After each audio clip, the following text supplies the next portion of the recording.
always interactive and informative edition of the program. And if you are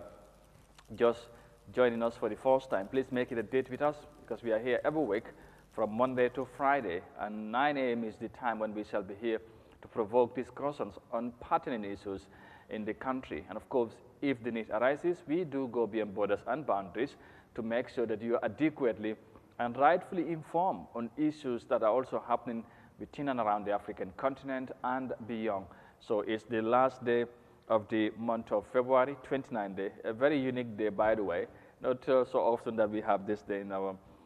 yearly calendar. So it's happened. So if in case today is your birthday, we want to wish you a very special one, 29th of February. So tomorrow is the first, as we welcome the new month of March. In today's edition, we have a very important guest in our studio. In a moment, you'll hear from him, as we intend to extensively discuss on pertinent issues, some of the prevalent issues in the country, and you wouldn't want to miss that, do you? So stick around. In a moment, you're going to hear from him. And once again, we equally want to hear from you too. Tell us what you think on issues that we are going to discuss. What is your take? We'll appreciate to hear your comments. They are very much welcome, especially on our various social media platforms. Please do share your comments. And for those of you watching us live from your homes or in your offices, we are saying thank you for, as always, following Eyeafrica TV, and we'll hopefully get the conversation go global later on, and you can phone in maybe later to have your say. And if you have any question or whatever you want to add up to the program, we will welcome it as well. And thank you so very much for joining us. Mbokk yi ñu ngi leen di nuyuwaat beneen yoon fii ci Eyeafrica TV, ñëwaat mbégte dellusiwaat ci beneen édition Good Morning Africa programme bi nga xamante ne saa nekk fu waxtu bi jotee dañ di am mbégte pour ñëw dellusiwaat ci jotaay bu am solo bile comme ni ñu koy àndee ak yéen toujours bu waxtu bi jotee. ñu ngi leen di nuyu bu baax a baax fi ngeen mënta nekk ñi nekk ci biir réew mi ak ci biti réew di ànd ak ñun ci jamono ji ñu ngi leen di ziar bu baax di leen ñaanal jàmm, waaye su di ñaanal ñi nga xamante ne ñu ngi tawat nekk ci kër yi ak ci hôpital yi fu ne ci réew mi ñu ngi leen di ñaanal yàlla bu baax, ñaan yàlla moo delloo leen seen sago. waaye tamit noonu la ñoo bàyyi xel ñi nga xamante ne ñu ngi am nattu nekk ci kaso yi fu ne ci réew mi, surtout ñi nga xamante ne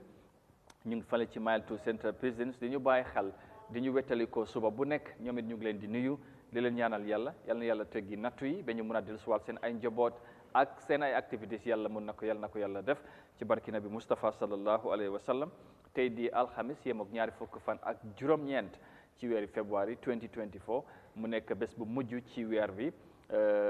su ko defee ñu ngi ndokkale ñëpp, surtout ñi nga xamante ne tey ñu ngi màggal seen bési juddu. ndaw weer bi daanaka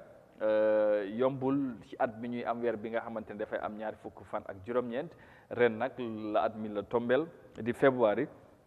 ñuy ndokkale ñi nga xamante ne kon ni ma ko waxee ci bés bi lañu juddoo. su ko defee ñu amaat mbégte lool fas yéene àndat ak yéen ci waxtaan bu am solo. ndax am nañ gan gu am solo ci kër gi, dañoo sekk ak moom waxtaan ci tolluwaay réew mi ak doxalin yi ak yenn xew-xew yi ci yu bari. incha allah am nañ ci yéene pour waxtaan ak moom ba fu ñu ko waxtu mayee incha allah. waaye am nañ yéene tamit bokk ak yéen jotaay bi amaana bu ci kanamee comme ni nga ko yàgga di defee ak yéen, surtout yéen ñuy seetaan ci social media wala suñ plateforme si. mën ngeen siyaa seen ay comments, dinañ ko rafetlu bu baax a baax comme ni ngeen ko yàgga di defee. ñu ngi leen di gërëm bu baax ci safoo bi, waaye tamit ci kóolute bi ci ni ngeen di ànd ak Eyeafrica TV, waaye surtout jotaay ji di Good Morning Africa. su ko defee comme ni ñu koy defee saa su nekk xam ngeen ci jotaay bi dama ci ànd ak sumay naataango, of course Modou Niang ak maam ñu ngi ko nuyu teewul ci studio bi ñu ngi ko nuyu bu baax baax di ko ñaanal jàmm. waaye Modou Mohamed Niang mu ngi fi bu nuyoo ba pare incha allah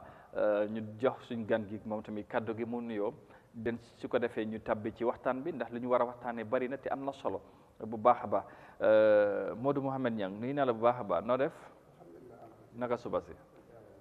macha allah jërëjëf maa ngi laa nuyu di nuyu suñu gan bi di nuyu ñi seetaan Eyeafrica TV yëpp nekk si réew mi ak si bitim réew. di nuyu maam di ko ñaanal jàmm comme la wax, xam naa ne temps yi sax mun naa mu ñoo seetaan ñu ko nuyu ak waa këram yëpp. di nuyu ñi nga xam ne ni bu time bi jotee rek ñu ngi jàkkaarloog seen télévision si wala lii nga xam ne mooy seen mobile di seetaan Eyeafrica TV. parce que comme ni ma la ko waxee rek kii wax bu fekkee ne amul ku ko déglu daanaka wax boobu du bari njëriñ. waaw su bu jëru wax waaye nit ñi sawar nañ trop pour déglu programme bi dégg xibaar yu wér tu wóor ak njëriñ yi fiy jógee. su ko defee ñoom ñëpp ñu ngi leen di ñaanal jàmm di ko sàkk si ñoom amaat mbégte sant yàlla tey may nañ itam ñu ñëwaat toog fii ngir waxtaanee réew mi ñu am gan gu am solo gu am xam-xam comme noo ko waxee bàyyi la rek ñu doxal xam naa si kanam tuuti dinañ dugg si yaatal gi ak faram-fàcce. ñu am gan bu am solo ci bés bu am solo. waaw si bés bi am solo. yombul muy am ci. géej naa am. 29 moom dafa jafe waaw. dégg naa ne foog naa ne benn yoon lay am ci ñeenti at bu nekk. oh waaw ci lay ñëw at mi weer bi février am. kon ñu nekk seen baaf de war nañ koo célébrer. profito waaw. exactement profito ko sax ici parce que yombul muy am yombul muy ñëw. waaw noonu la fa demee. su ko moo tax ma ndokkale ñoom ñëpp ci ree si bés bi. te tamit gis nga ndeysaan kañ la weer bi tàmbali ak tey jeesi na. at mi daanaka jamono nu moo demee gaaw na lool. moo tax suñ ñu dénk doxalin réew mi amuñ sax waruñoo waste time ci dara. non te time xaarul kenn. te lu ñu war a defar ak jubbanti ci réew mi comme noo ko yàgg di waxee bari na lool. waaw te xam naa ne buñ ci duggee ci waxtaan bi. dina gën a yaatu. incha allah waaw te nag fi nga génn nooy trop te moom nuroo nga vrai directeur. suñ gan bi sax mu ne waa te dafa xamewul jaañeen bi waaw xamewul dafa ñëw rek làqu si motom bi di ndéewoo rek waaw waaye bàyyi ko foog mu weer ko si gars yi rek waaw dëgg nga acca mu ngi noonu jërëjëf moon ñang ci kaddu yi am solo yooyu ñu jox kaddu gi suñ gan tey ci jotaay Good Morning Africa mooy docteur Baye Birame Jagne nekk ci parti bii di doy wala PDOIS nekkoon jiitali parti of course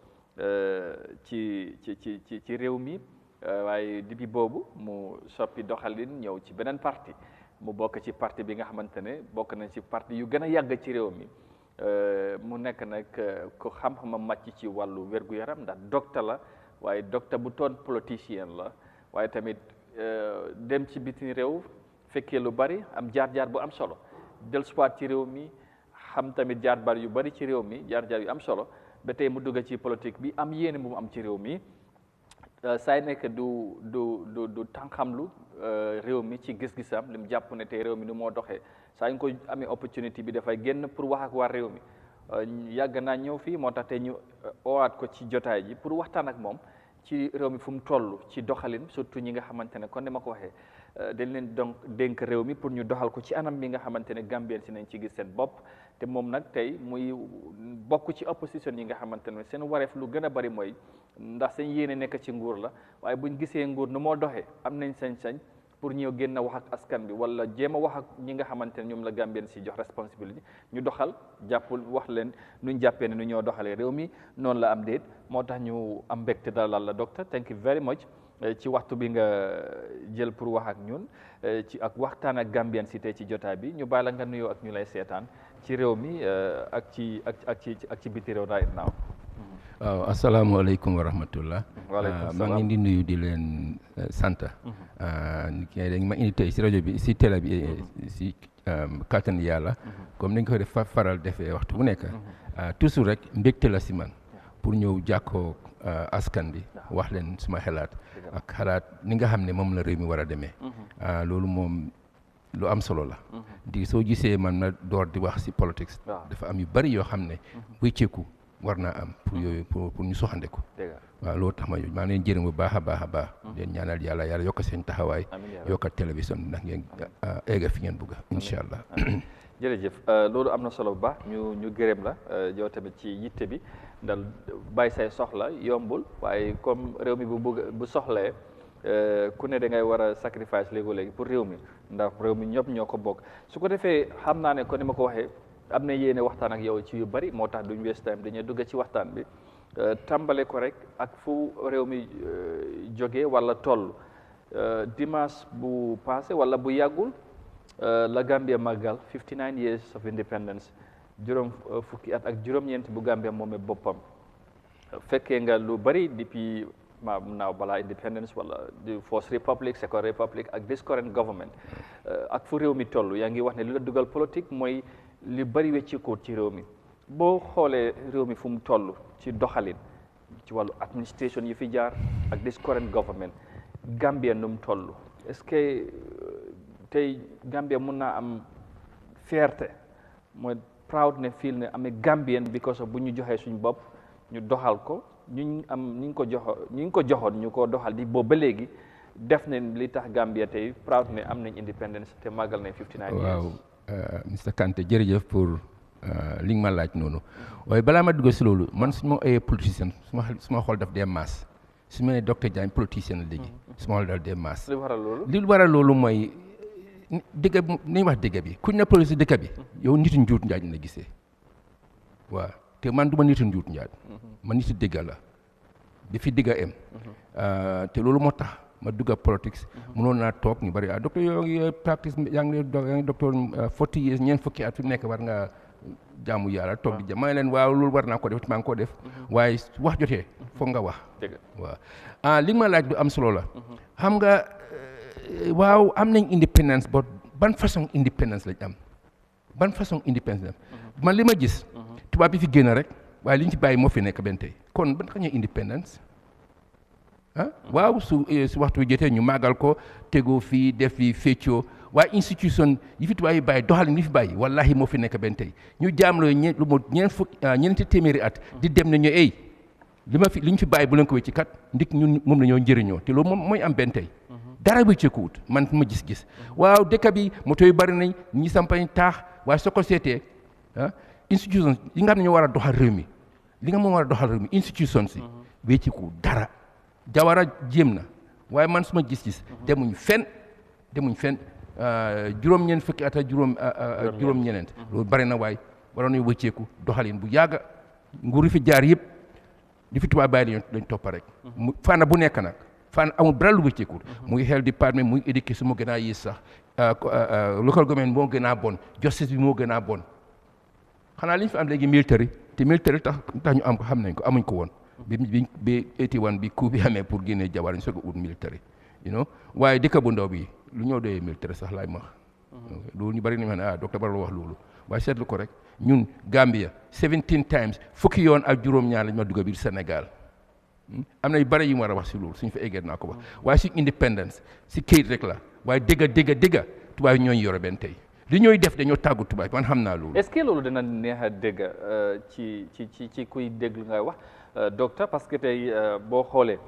ok ñun ñooy nekk am suñ président su Gambien si la ñooy tànn ñuy doxal independence since 1965 wala balaa loolu Jawara balaa moo nekk fully elected president nekk na prime minister ñëw Gambien si electo nekk président mu nekk fi for almost 30 years or so 1994 Jammeh ñëw 2 years transition then mu Gambien si electo until 2016 nooda ñu demaat ci élection yi Gambien si tànn président Barrow so it's all been us Gambians di doxal so ndax dina feeyaa ñu continuer wax ne tubaab bi ñoom ñoo ñu nekk di doxal ba léegi. waaw ñoo ñu doxal because système bi ci ñu wécciwuñ dara doxalin tubaab bi lañ fi bàyyi ma ne Jawara Jammeh ak Barrow am nañ opportunities Jawara sax big opportunity la am Jammeh ne ko maa la raw waaye ñoom ñëpp defuñ li ñu war a def Jawara dafa jël ne buñ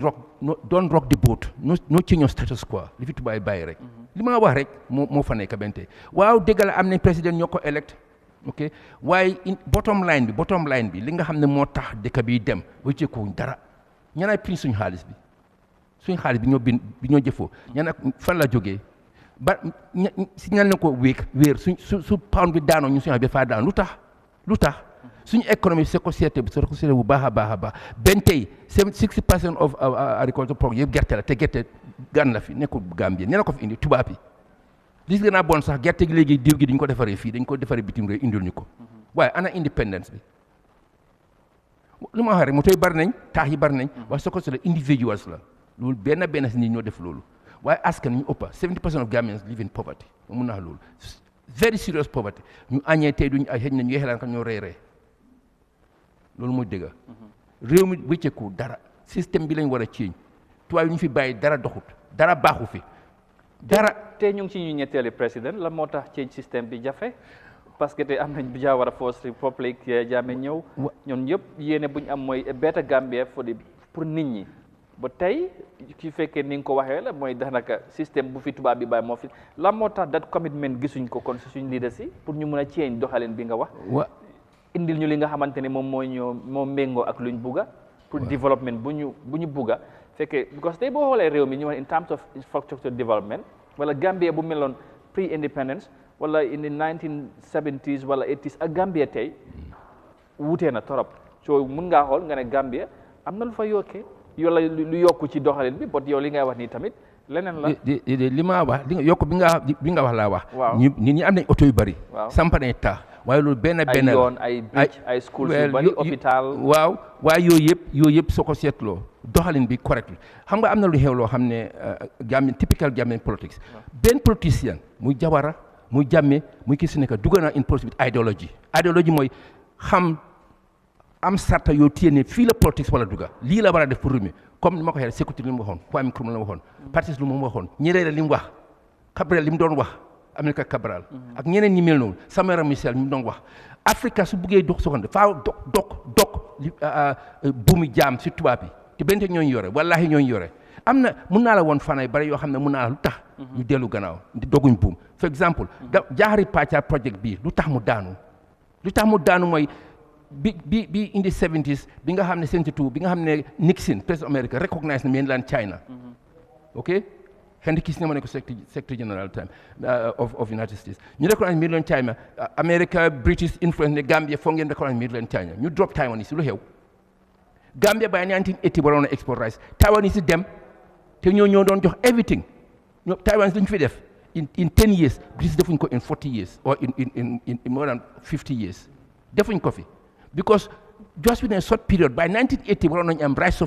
self-sufficiency bay export rice while the influence of the West ne Gambia fa ngeen recognize mainland China te Jawara being a British boy mu accept loolu so Taiwanese dem Taiwan ñoo doon jox everything fertilizer bi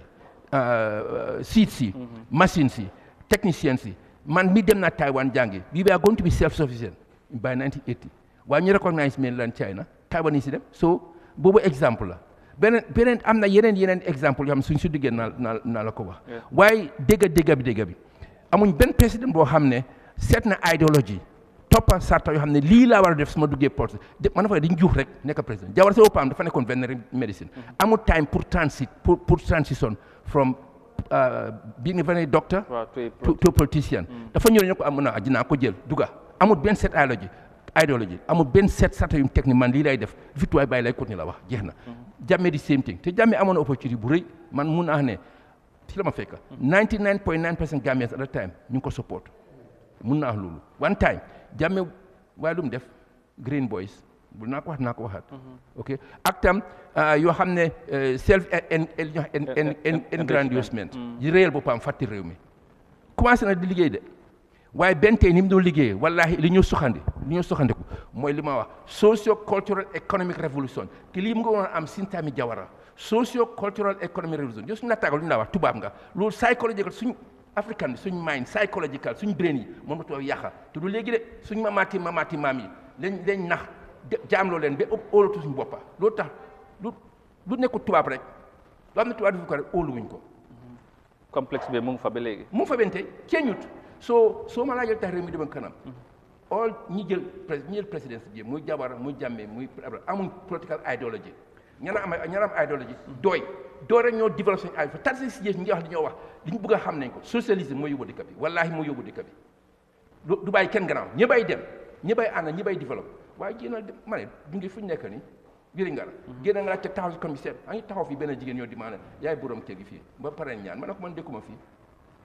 daw na yaram génnal si mbedd mi rek ñi taxawaalu rek amuñ fuñ dem de 59 years Gambia waroon na am factory soo xam ne ba ñuy export dafa tuuti waaye we are 17 times smaller than Sénégal Gambia naa dugg si Sénégal fukki yoon ak juróom-ñaar région de Kaolack rek moo ñu ëppa ñun Gambia est-ce que Kaolack seen foreign debt na nekk $90 million in interest dëkk bi demut te du dem unless ñu am système change si système change mooy wécci doxalin bu set wecc ñi fi jaar ñëpp defuñ dara man dëkk bi demut kanam waaw soo ne kii am nañ moo graduates ñu war jàngal dañ fi mu nekk am nañ ay taax yu bari ay moto yu bari waaye loolu am na xam nga li ma ko waxee si anglais mooy make how do you call it cosmetic or what tay fi nekk la tay ñàppa li nekk si ron Jawara foundation bi fi def moo baaxut dañ ko war tas soo ne bu amul foundation booba fondement yi olof Sénégal wala Gambian foundation booba da nga koo tas sampaat beneen man loolu lay wax ok léegi am naa moon ñan da nga ñëw léegi ba waxtaan bi mu ngi gën a interested but su fekkee ne wax nga ne comme suñu président yi ñu fi amagum yëpp dañu waajalul seen bopp mais bi accident ni la ñëwee nekk président loolu la léegi léegi loolu est-ce que mën nañ continuer di blame tubaab bi ci loolu du problème bi du ñu ñoo war a xoolante suñ biir xam ne bu den problème la ñun Gambien si la parce que luñ feel ne we are liberated ñun ñoo yore suñ bopp jox ñu that liberty independence pour ñu mën a tànn ban façon njiit lañ bugg a mu yore réew mi est-ce que problème bi tamit du foofu it's no longer ñu wax ne ok problème bi tubaab bi la ba fekkee yéen ñun am nañ that liberty pour mën a tànn ban façon nguur for exemple wax nga doy depuis kañ ñu ngi fi ñu ngee wax système change di wax Gambien si ba ndaat Gambien si ñu ngee déglu ba jox leen that opportunity pour ñu doxal réew mi est-ce que problème bi tamit du foofu waaw xam nga li nga laaj noonu mooy li nga wax sax mooy dégg problème yi ñun la de tubaab bi def nañu waaye ñu gën a def suñu boppa ñun africains si ñoo xeeb suñu boppa bañ suñu boppa xamuñ suñu boppa bëgguñ suñu boppa fi ñoo dem sax xam nga dañ confuse we are completely confused society Gambia dañ confuse system is confused ma ne xam nga ginnaaw yées fi mu nekk di bureaucracy is full of assistance useless positions Gambia dëkk bu tuuti bi am 28 ambassadors plus deputy ambassadors my friend ana xelaat bi ana xaalis bi ñëw wis in the foreign office ñun suba ñoo am problème li ma wax rek naa ko waxal rek dañu nax bi pare benn tey eewuñ te duñu sa eew ba ñu am li ñuy wax socio cultural economic revolution si dëkk bi waxuma xeexante de reyante de waaye ku ñëw jël réew mi jàngal leen génne leen si seen xelaat mindset dañoo mindset change your mindset wécc suñ doxalin bu set wecc di xam ne ñun tubaab yi gënuñu number one gënuñu de di ñoo def mun nañ koo def number two nga gom suba bàyyi njuut njaay tappale bi si dëkk bi ma ne wax ji bari na waaye ñun suñu bopp baaxuñ suñu bopp sax ma la exemple Gambien diaspora bëgg a ñëw fii liggéey doomi nijaayam yi ñi nga xam mooy daan sponsor ñëw di ko sàcca su leen demee jëndal ma table ñu ne ko table bi $700 fekk mu nekk $300 ñun suba ñoo bon suñu boppa waaye dañu war a te ñu ne sëriñ lañ fii la njuut njaay gën a bare something serious naa ko wax léegi dina may dañ confuse this is serious this is very serious am na xam ne ñu bari dinañ ma dégg ne docteur Yan fa garaaw tubaab naa ko wax justice system bi nga dem court muslim nga waat si Quran bi not so indi Christian waat si Bible bi ban court moo ñoo judge English tripartite court la Gambian plus Sharia court waaye seet ko mu ngi am si kaadi bi yow nga nekk sëriñ ñu waatoo si Quran pare ñu doon English law because English law is Christian law let's face it bottom line bi loolu we are not confused we are a confused society lu tax nga opportunité fekkee ne yow sëriñ nga te waat nga si Quran bi dina yóbbu kaadi court dañ waa développe kaadi court bi pour ñu am loolu waxuma ñu indi saree dog baaraam yeeg loxo yeeg reñ te waxuma loolu waaye yàlla sax wax ne yow soo reyee suma ne baalaan naa la war ngaa def dara not so ñun we are confused society government is confused all governments have been are confused you don't know the direction of this country dañ confused okay all right so ñun suñu bopp ñoo bon suñu boppa xamul sax a confused society kon ñun because at the end of the day ñu ñoo tànn pour ñuy lead ñu ci ñun lañ jógee so if they are from the confused society so that means dañu am ala kulli haal foo ñu amee confused leadership exactly so xam nga politicians in the Gambia typically Africa xam nañ the weak point of the xam nañ olof sax mbugali askan bi ma ne xam nañ sàkku maalo $1,000 ñu lekk ko seen tey la ñoo seet fàtte ëllëg fàtte seen doom yi seen sët seen sinaat ngay ñëw ñu lekk loolu toog te they use it efficient ma ne jawara sax def ko daan def jawara la maanoo dañ ko daan wax foreign aid bi daa ñëw fi from America ne jawara la maanoo lañ daan wax Jammeh time ñu am foreign aid mu def ko ba sam bii tam wat am soo Japanese rice bi ñëw na anam dinañ ko dégg anam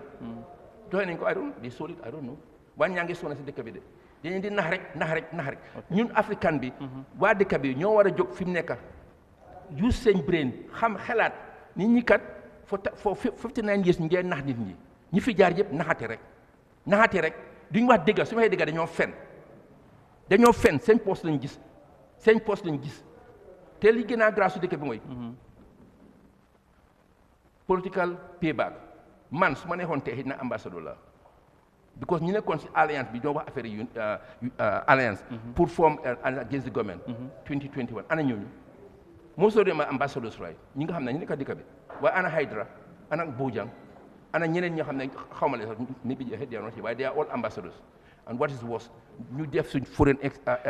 office bi so big the budget of the foreign office is bigger than the Minister of Health foofu ñu ko teg. loolu dinañ ci ñëw ci kanam moo ñam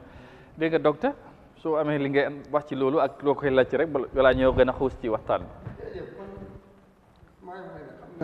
problème yi moo wax xam nañ ko. kon what is the problème ba ku ñëw ba si biir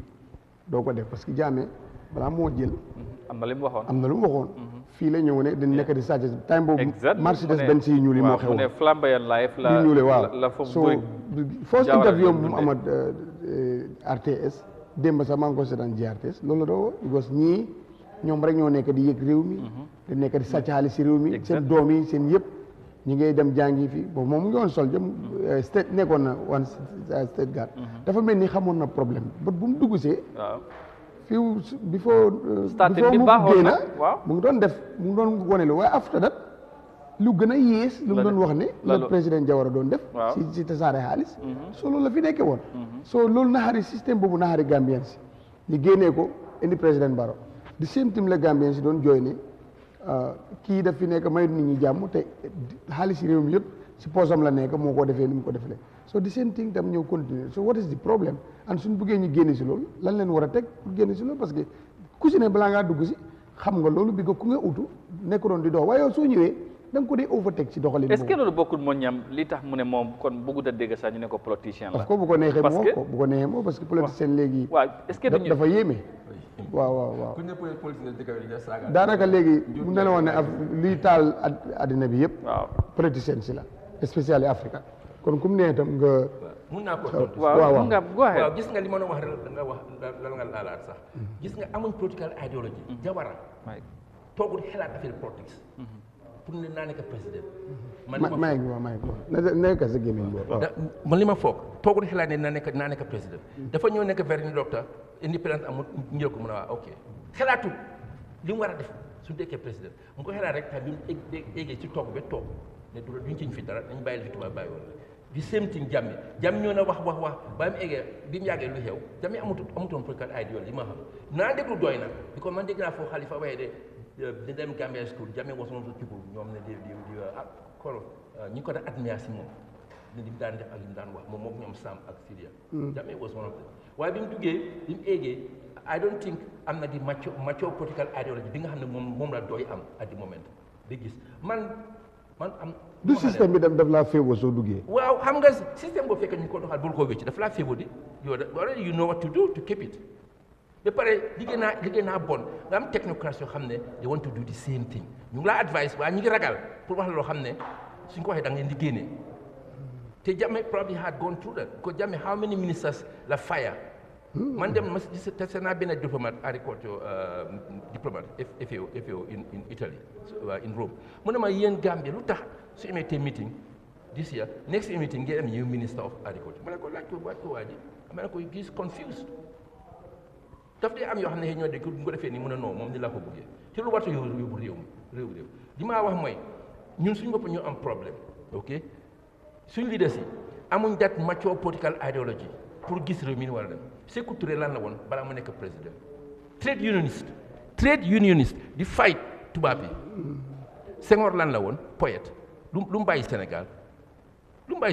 capitalisme Sénégal waroon naa passé fi mu nekk waaye benn tey France is the neo-colonial leader government loolu wér keng la Houphouët-Boigny ak Senghor ñoom li xew West Africa ñu moo ko def léegi Mali Burkina Faso ak naay gis nañ ne waruñoo fay 600 million euros by force to France for what ñu ne ñoom ñoo indi civilisation in Afrique xanaa ñu bii ñoo fekk suñu maam dañoo lekkante day fekkuñu fi kenn ñu ngi civilisation am suñu own système ma ne wax ji mooy politiciens ñi nga xam ne ñoo jël réew mi Tami Jawara Jammeh ak Barrow amuñ di political formation pour xam fi dëkk bi yi dem est-ce que story in political science most of my political science why I tell you since 1973 maa ngi read political books maa ngi medicine read naa books on Frank Fanon Return of the Earth li ma dee wax ñun doomi adama yàlla moo ñu xalak ndax ñoo xalak suñu boppa waaye nañ wax digga bi waaye ñun ndax xalak ñu ngi dogo ñu xam ñu xalak ba pare ñu bente ñu toppa lu tax so what do we do now non réew mi what do we do li ma ko wax rek social change man waaw est-ce que waajal nañ seen suñ bopp as a country ba mun a ba bañ dogo boobu parce que réew bu mënta dundal sa bopp boobu foog nga déglu keneen point bu am solo sax mooy jaaxale pacaa bi waaw foofu te loolu foog naa ni mu ko xamee itam ñu ñëwoon si réew mi xamee nañ ko noonu waaw parce que loolu boo ñëwee si réew di nga gis doxali ni njëkk yi te ba léegi gis ne bu mu jaaxale pacaa bu mu dee ba léegi dañoo gën a sonn tey ñi ngay jooy saako maal am nañu koo jaay $2,250 boobu dinañ ci am nañu koo jaay waaw te tudd na ne lu tax ñu génne woon ñooñu compare interest bu Taiwan si nekkee woon fii ak bu British lu taxoon ñu génne ko amul loolu tam because Taiwan dafa yéeg ba am nañ ko toog fi ne 14 machine moo doon root dugal ndox génnee ndox time boobu nit ñi jooy problème because am nañu gëm ne ñun suñu fekkee ne nguur gi def na lu war jaaxali pasar kese war nañu mun a dundal réew mi but talking about it Taiwan boobu time Jawara la wax after ñu mu recognize China ñu dem but foog na I think during Jammeh dañ ñëwaatoon Jammeh amoon na problème ak China. at that period tamit man every month or 3 months dama di dégg Taiwan lu ñoo def ci Gambia ñoo dimbale Yahya Jammeh ay projects xaalis dama di wax ne xanaa China Taiwan moom Gambia la ñoo liggéeyam because time boobu di wee narikaraay boobu fu mu naa si la ñëw Yahya Jammeh time boobu la waxoon ne back to the land and stop and all that te time boobu dañu doon may maaro bu bëri si la Yahya Jammeh maalo boobu ñëw and all that but diggante bi mu am ak ñoom problème mu recognize China ñoom tamit ñu xam nga li xew waaw su ma naxee benn yoon soo ko weetee man dama stupide naa jël précaution ñoom Taiwan yi li ñu investoon during Jawara time half yi sax defuñ ko during Barrow's time during Jammeh's time lu tax they were full the first time and a lot of things were on the carpet, possibly they were even giving direct money to the government. We didn't know. While they invest on the agriculture, I worked there. I'm a specialist on rice cultivation, especially their power tillers, and Balama them study medicine. Taiwanese you def everything. Bi pare Jawara génne leen ne dañu réclamer Jammeh all leen ñu ñëw lu ñu def ñun xam nañ daf laan ñoom dañ xam nga Taiwanese they are trying to get their vote in the United Nations. Exactly. So Jammeh wax na si dëkk Jammeh clearly went on TV wax ne am na suma dëkk yoo xam ne su ma demee dañ ma ne Jammeh bii sa bos la bii pour réew mi la ñan ak loon def Taiwan la we all know dañoo jënd vote just I mean struggle benn ñu ngi struggle pour dem pour dugg United Nations waaye the world said only one China you see so whether it's going to take time maybe it will be two China I don't know waaye problème bi mooy ñun suñu boppa ñoo war a change suñu boppa loolu du yomba nag yomba because li xew at the moment education system bi fi nekk te fa la ñoo starté moo ñu war a overhaul ñoo jàngal xale yi ñoo jàngale xale yi waxuma sax ñoo jàngal de ñoo jàngalee xale yi yow est-ce que xaw ma sa famille waaye xam nga Gambien su bari léegi ñu ngi am doom bu am 7-6 years old su xëyee suba 7 o'clock du ñëw ba 7 in the evening loolu laa foog first of all teachers are underpaid all right ku ñoo fay $3,500 take home nga ñëw classe loolu dayu la nga ñu ne ok foog ngeen ñoo studies xale yi foog ñu by force te di nga dem because man gis naa exemple suma own brother mu ne doom bi di dem studies ñoom ñu feel and they very brilliant lu tax su ñu demee studies ñoo def exam ñoo def in the study period so jàngaluñu leen broad education they focus on examination which is bad you see not only that yoo xale bi su xëyee suba dem mu toog ci school bi du ñibbisi xëy na in the afternoon mu noppale ko di 3 o'clock mu study ba 5 6 mu egg si kër ban temps bi am pour wax moom du wax olof bu baax olof bu correct sax au pël au so correct au ñana ko jàngal Saturday and Sunday rek la am time pour dem daara o yow nga jàngal wax moom si kër gi alright xale boobu ñana ko jàngal moromam yi si classe bi ñoo ko jàngal ñoo dox ak seen mobile si very bad te xale yu ñu seetlu lu baax si mu doon yi de te man su ma demoon université fi nekk su ma use mobile laa use du ma bàyyi benn du ma jënd un textbook am naa textbook jënd in 1980 $500 loolu du ma ko jënd te mu su ma nekkoon dem université léegi everything sur le mobile waaye xale duñu seet loolu ngeen seet pornographie ngeen seet yu chit chat waxtaan yu stupide yi nga xam ne amul benefit ma ne da ngaa defa toog booy sa ngeen ataaya from 10 o'clock 2 o'clock duñu wax dara foofu lu xam ne dafa soxandi from what they're talking nonsense so we need education boo xam ne not only classroom but government mooy jël lead government mooy wecci doxalin nit ñi culture ak tradition fan xari nag pour nga wéccee culture tradition waaye su fekkee ne développement bi nga xam ne duñ la tàggaati ne yow tubaab nga na tàggat yow Gambian nga is that really change because Gambia is ku ñu ne Rwanda da ngaa proud not so very proud not so waaye ku ñu ne Gambian nga mi exactly tubaab benn tey te dégg naa professeur Pierre Lumumba in East Africa c'est the same thing kii Dr. Arikana the same thing our problem is our mindset The psychological war wasn't something to be called like that. Ñoom they knew. And leadership, for example, tamit parce que am na ñu jàpp tamit leadership moom mooy problème Afrique. Exactly. Yeah. Loolu laay wax rek. Because comme moom ñam ni nga ko waxee nit ki balaa moo dugg ci système bi mooy balaa moo dugg ci government wala ñu tànn ko beneen nit lay nekk. dafay feel ne xam na problème si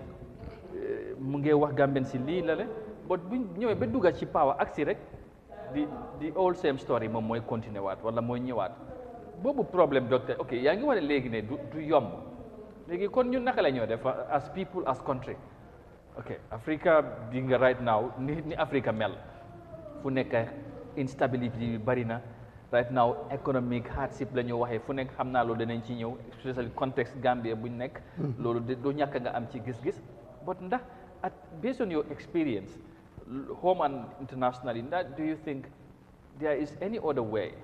fu ñu mun a jaar bi am bunt mun a tegu ci raay bi ci pour Gambia pour change système bi xam naa ne yow wax nga ne dana jafe xam naa li tax mu jafe mooy ñoom ñu mel ni comme ñoom doy ñoom Halifa Sallah ñoom Sidia Jatta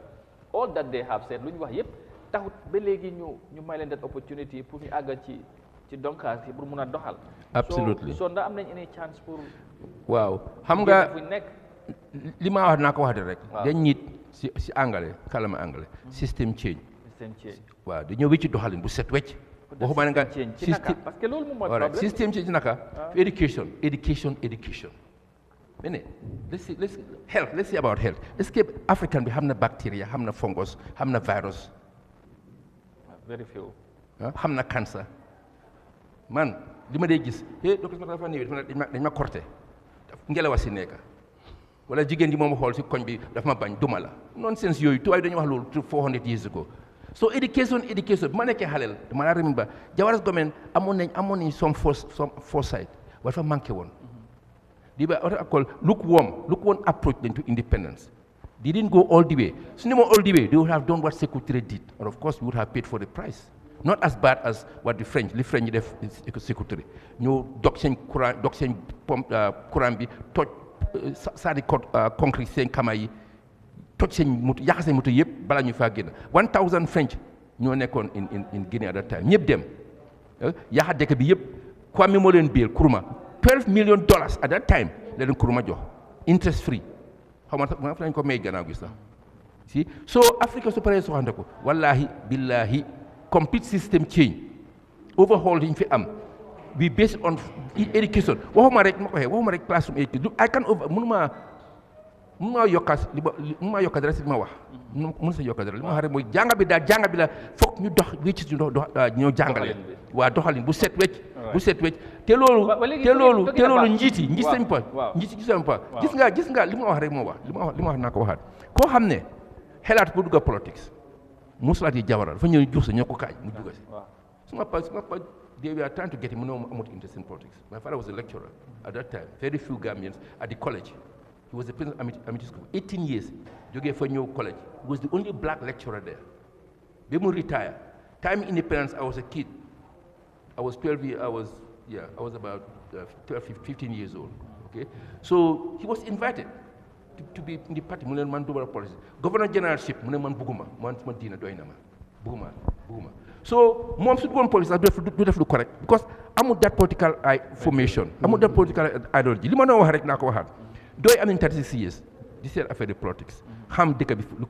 lu ko mëna soxandi. Man, awma experience government. Waaye lima am mo education experience in medicine and administration, medical administration. Lolu jagal na ma lu bari. Gis nga so nekké docteur, you are very analytical. So ñu ci docteur nga ko bo metti. Bala nga jeexal mu ngay xelaat si brainam bi ñaata feebar moo possible cause boobu métti bi biir baa ngi métti mu ngay xelaat ñaata feebar moo tasa biir métti by time nga dem fa na ko drop maybe from 12 possibilities to only 1 or 2 so moo soo ko def test pour confirm pour xam yow exactly lan la just to confirm because you already knew dafa confirm test bi see so man li ma wax rek ñi woon politique ñi nga xam ne nekkoon government président amuñ that formation amuñ that transition from being a normal person to a politician and in government dañ ñoo dugg si rek Barrow is an example ci xam ne mënoo xamut mënut nañ ko dimbale and it's obvious waaye léegi si jàng bi mon ñang bala fekkee da ngaa ñëw mooy ok Gambia in a small maybe look but dañu wane ci jàng liñ jàng ci ay technocrates ay borom xam-xam yu fi nekk since independence wala pre-independence ak léegi bari na because ñu wane su fekkee ne doxalin na wala xalaat mun a binda lu baax luy doxal réew programmes and policies li ko tubaab bi waxee loolu Gambia is one of the best ci loolu pour mun a implement lu ñoo tënk sax ñun ñoo koy xalaat binda ko ne lii moo baax ci doxalinam si saay si réew mi mu nekk problème léegi ok wax nga lu ñoo jàngal nit ñi but su fekkee ne Gambians for example if you soo xoolee internationally at some of these highest organizations Gambians are well respected but léegi lan mooy problème bi even if you bring them back home it cannot work as ni nga ko foogee wala ni nga ko bëggee loolu tamit parce que at some point ñun ñu bari dañoo feel ne technocratie wala techniciens yi ñoo wax ñu nekk système ñoom ñooy problème réew mi of course wax nga lu am maana te nañ def exemple te Ami Jawara we had a lot of Gambia si génnoon in the 60s 50s like older than me ñoom all of them most of them bëgguñoo stay abroad they want to study and come home and that's what they did. Yeah, absolutely. We got very, very smart, very intelligent Gambians in government. Yeah. What do? Maintain the status quo. Because they were adopted to the British way of doing things, system. If you by not change the status quo, let's do exactly what they left. And that wasn't the answer. That wasn't the answer. At that time, if you do anything, oh, he's a communist, they get rid of you. Afterwards, they turn him into a dictator because, I mean, so attempts are like 10 times. You're worried. Yes. You know, even man xale train fi ay duma tribe bi 100 people boori yu Yaramamba ñu doon train pour overthrow Sékou Touré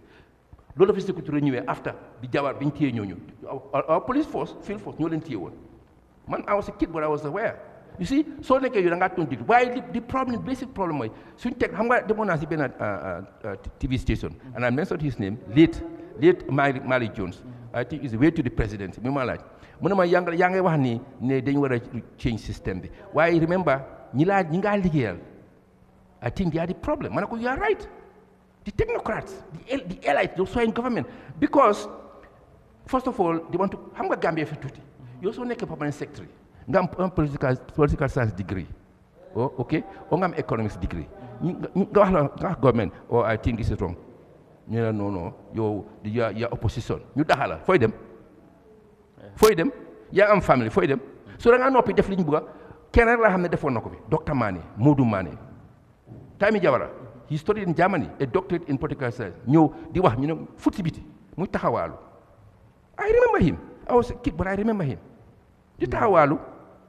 te bu amuñ university fu moo lecture there's no political science studies in the Gambia at that time so lu moo def xanaa nekk a clerk somewhere or in an office for some people you know so the technocrat the elites ñooy problem su government war suñu war a system change in this country we're going to start with the elites education in the schools next people is to change the mindset ne this is a revolution there's no fankum fàttel sa boppa dëkk bi moo important that's one thing dëkk bi moo important su Gambia suux ñu ñiba suux su Gambia demee ñu ñiba dem so forget about yourself forget about your pocket man, do you know how many projects come to this country and how they disappear? Why? This is ridiculous. Then you want to get why? Direct system hopefully they'll be practical. Do you know what you defco? Is another thing. It's another thing. Man hamna. Ba mun nga wax bala ngay duga wala bala ngay way bo ñëwé danaka li fi fekk rek ngay doxal. Why ben tay mu ngi des sa formation. Xam nga ma ngi stoy doctor. Okay? Ma ñëw di practice. So am na years of experience bala ma ñëw liggéey ci l'hôpital. So nekk politicien tam. I mean, Khalifa is a politician. Sidi Ajata, all the Cham of Serekunda and all this. They had gone through a years of experience in politics. Unfortunately, but change unless they are voted into place. And yes, they've gone to parliament. Why they had a minimum. Majority carries the vote. So it's not going to be easy. Do yomba. Te ku nekk president for na pare change te ne yow 5 years ngay doy na after 5 years because it's going to be so stressful man xam naa lu neexut lu fi tubaab bàyyi foofu now is almost 500 years of the same thing nga bëgg ko wécc because am na ñu ma dégg even loi yi nga xamante ñoom lañ fi bàyyi am ñu nekk si système ba léegi change ko duñ ko change because it's not their interest ba pare there's no accountability you know ñun xam nañ loolu élection su ñu fi gën a bon local government ñoo fi gën a bon fa la Njuur Njaay bi ëppee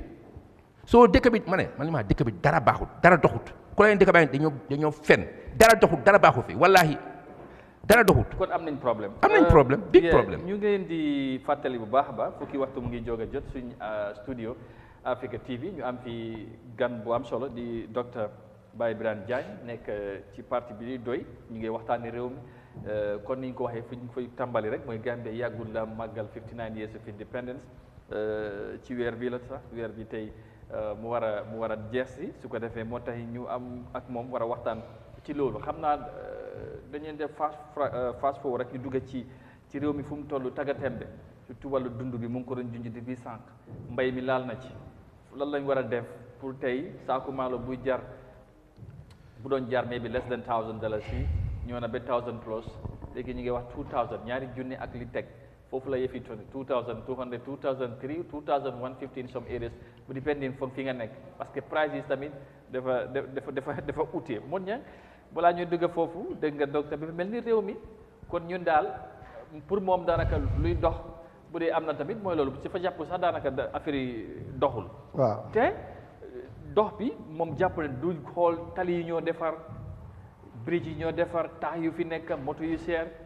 loolu ñaata la ci nit ñi ñoo ko afford ñoo ko am waaye dundi ni askan bi ñu ëpp majority nu mu ko wax over 75% close to 80 soo doon méngoo te seen dundi ni ci réew mi développement tamit foofu lañ koy wekk foofu measurement bi tamit foofu dafay am solo moo tax mu jàpp ne daanaka depuis First Republic ba tey ci président Barrow système bi daanaka dara ceeñu ci doxalin réew mi. right léegi dina yomba. léegi fi mu nekk nii lu si des mooy. waaw mu nga wax depuis programme bi ñu ngi wax difficulté yi yëpp. waaw si fekkoon lu ñoo defar la. ñu doon defaraat exemple docteur Diagne bu ñu doon defaraat ko gis nañ fi 1997 référendum am na new constitution. so kon dafa mel ni bu ñu doon def constitution boobu loi yi ñëw coow nii na baaxul. dañ ko ëmbaale rek doot boole ko si constitution bi mu demaale. gos Jammeh xamoon na yooyu baaxul te 1997 dafa indi constitution bu ees. den ñu ñëwaat dafa draft constitution ñu sànni ko am ñu féebu ñi ànd ak président bi gis ne am na lu ko si féebuwul ñeneen ñi bëri complaint ñuy far sànnee ko sa bi ngay xalaat pour indiwaat ko oo defaraat beneen so loolu 1997 bi moom seggutoon luwaay bon yi fi dekkal su ma gisee yu nga xam ne tey moo jox doole dis permanent secretary ba président bi du saa yi leen neexee mu génne leen so loolu tam dafa yéeme seconde li mooy ne tey gis neen maalo seer na docteur Diagne sa idea su fekkoon ne nguur gi pare na pour ñu dundee bu ko si maalo bi foog mu seer parce que su fekkee ne yow balaa nga am maalo da nga. léegi balaa ngaa ñëw si maalo bi. yi nga laal noonu da nga bëgg a mu tontu yooyu. waaw because yooyu moom maalo bi foofu laa bëgg ñu. ok ñu dugal xam nga wax ni mooy loi yu bon yu fi nekk. waaw depuis. because dañ doon si am nga jawara kon boobu dafa Jammeh dafa ñëw def référendum dañ de ko dañ ko ëmbaale rek mu yóbbu. civil service reform yi moo wax ak yooyu. am na yenn public naka lañ ko tuddee sax nekkul ci yenn luwaay yi nekkul ci constitution bi kes. public order act bi. yooyu loolu boobu problème bi foofu la gën a nekkee. yooyu yëpp ci luwaay yi lu tax ñaari nguur yi kenn ñëwul seen ko te xam ne na. waaw foofu la ñëw. waaw so léegi xam nga Jammeh dafa doon defar boppam bu nekk king ngeen xam ko xamu leen ko. the president of the Gambia is very powerful lu tax mu def emergency order. ñu vote di presidential ex-presidential bill demut vote am defuñ ko référendum te li moo am li nga am as ex-président wala soo ko seetee moo ëppal li nga am as président almost nekk loolu def dara soo xëyee doo dem office sax ba pare ñu laa jox a whole 1 month holiday da ko fayal with the family medical treatment nga am ñetti moto am 10 servants am ñu utal la néeg and then your salary ba pare ñu fay lump sum of your retirement loolu fi ñu ko teg ban président di dëkk bu tuuti bii su ñu amee président ex-président 1 ex-président 2 dëkk bankrupt duñ ko mun. waaye léegi loolu est-ce que nekkul ci institution si parce que ñu ne réew buy dox foog mu am institution yu dëgër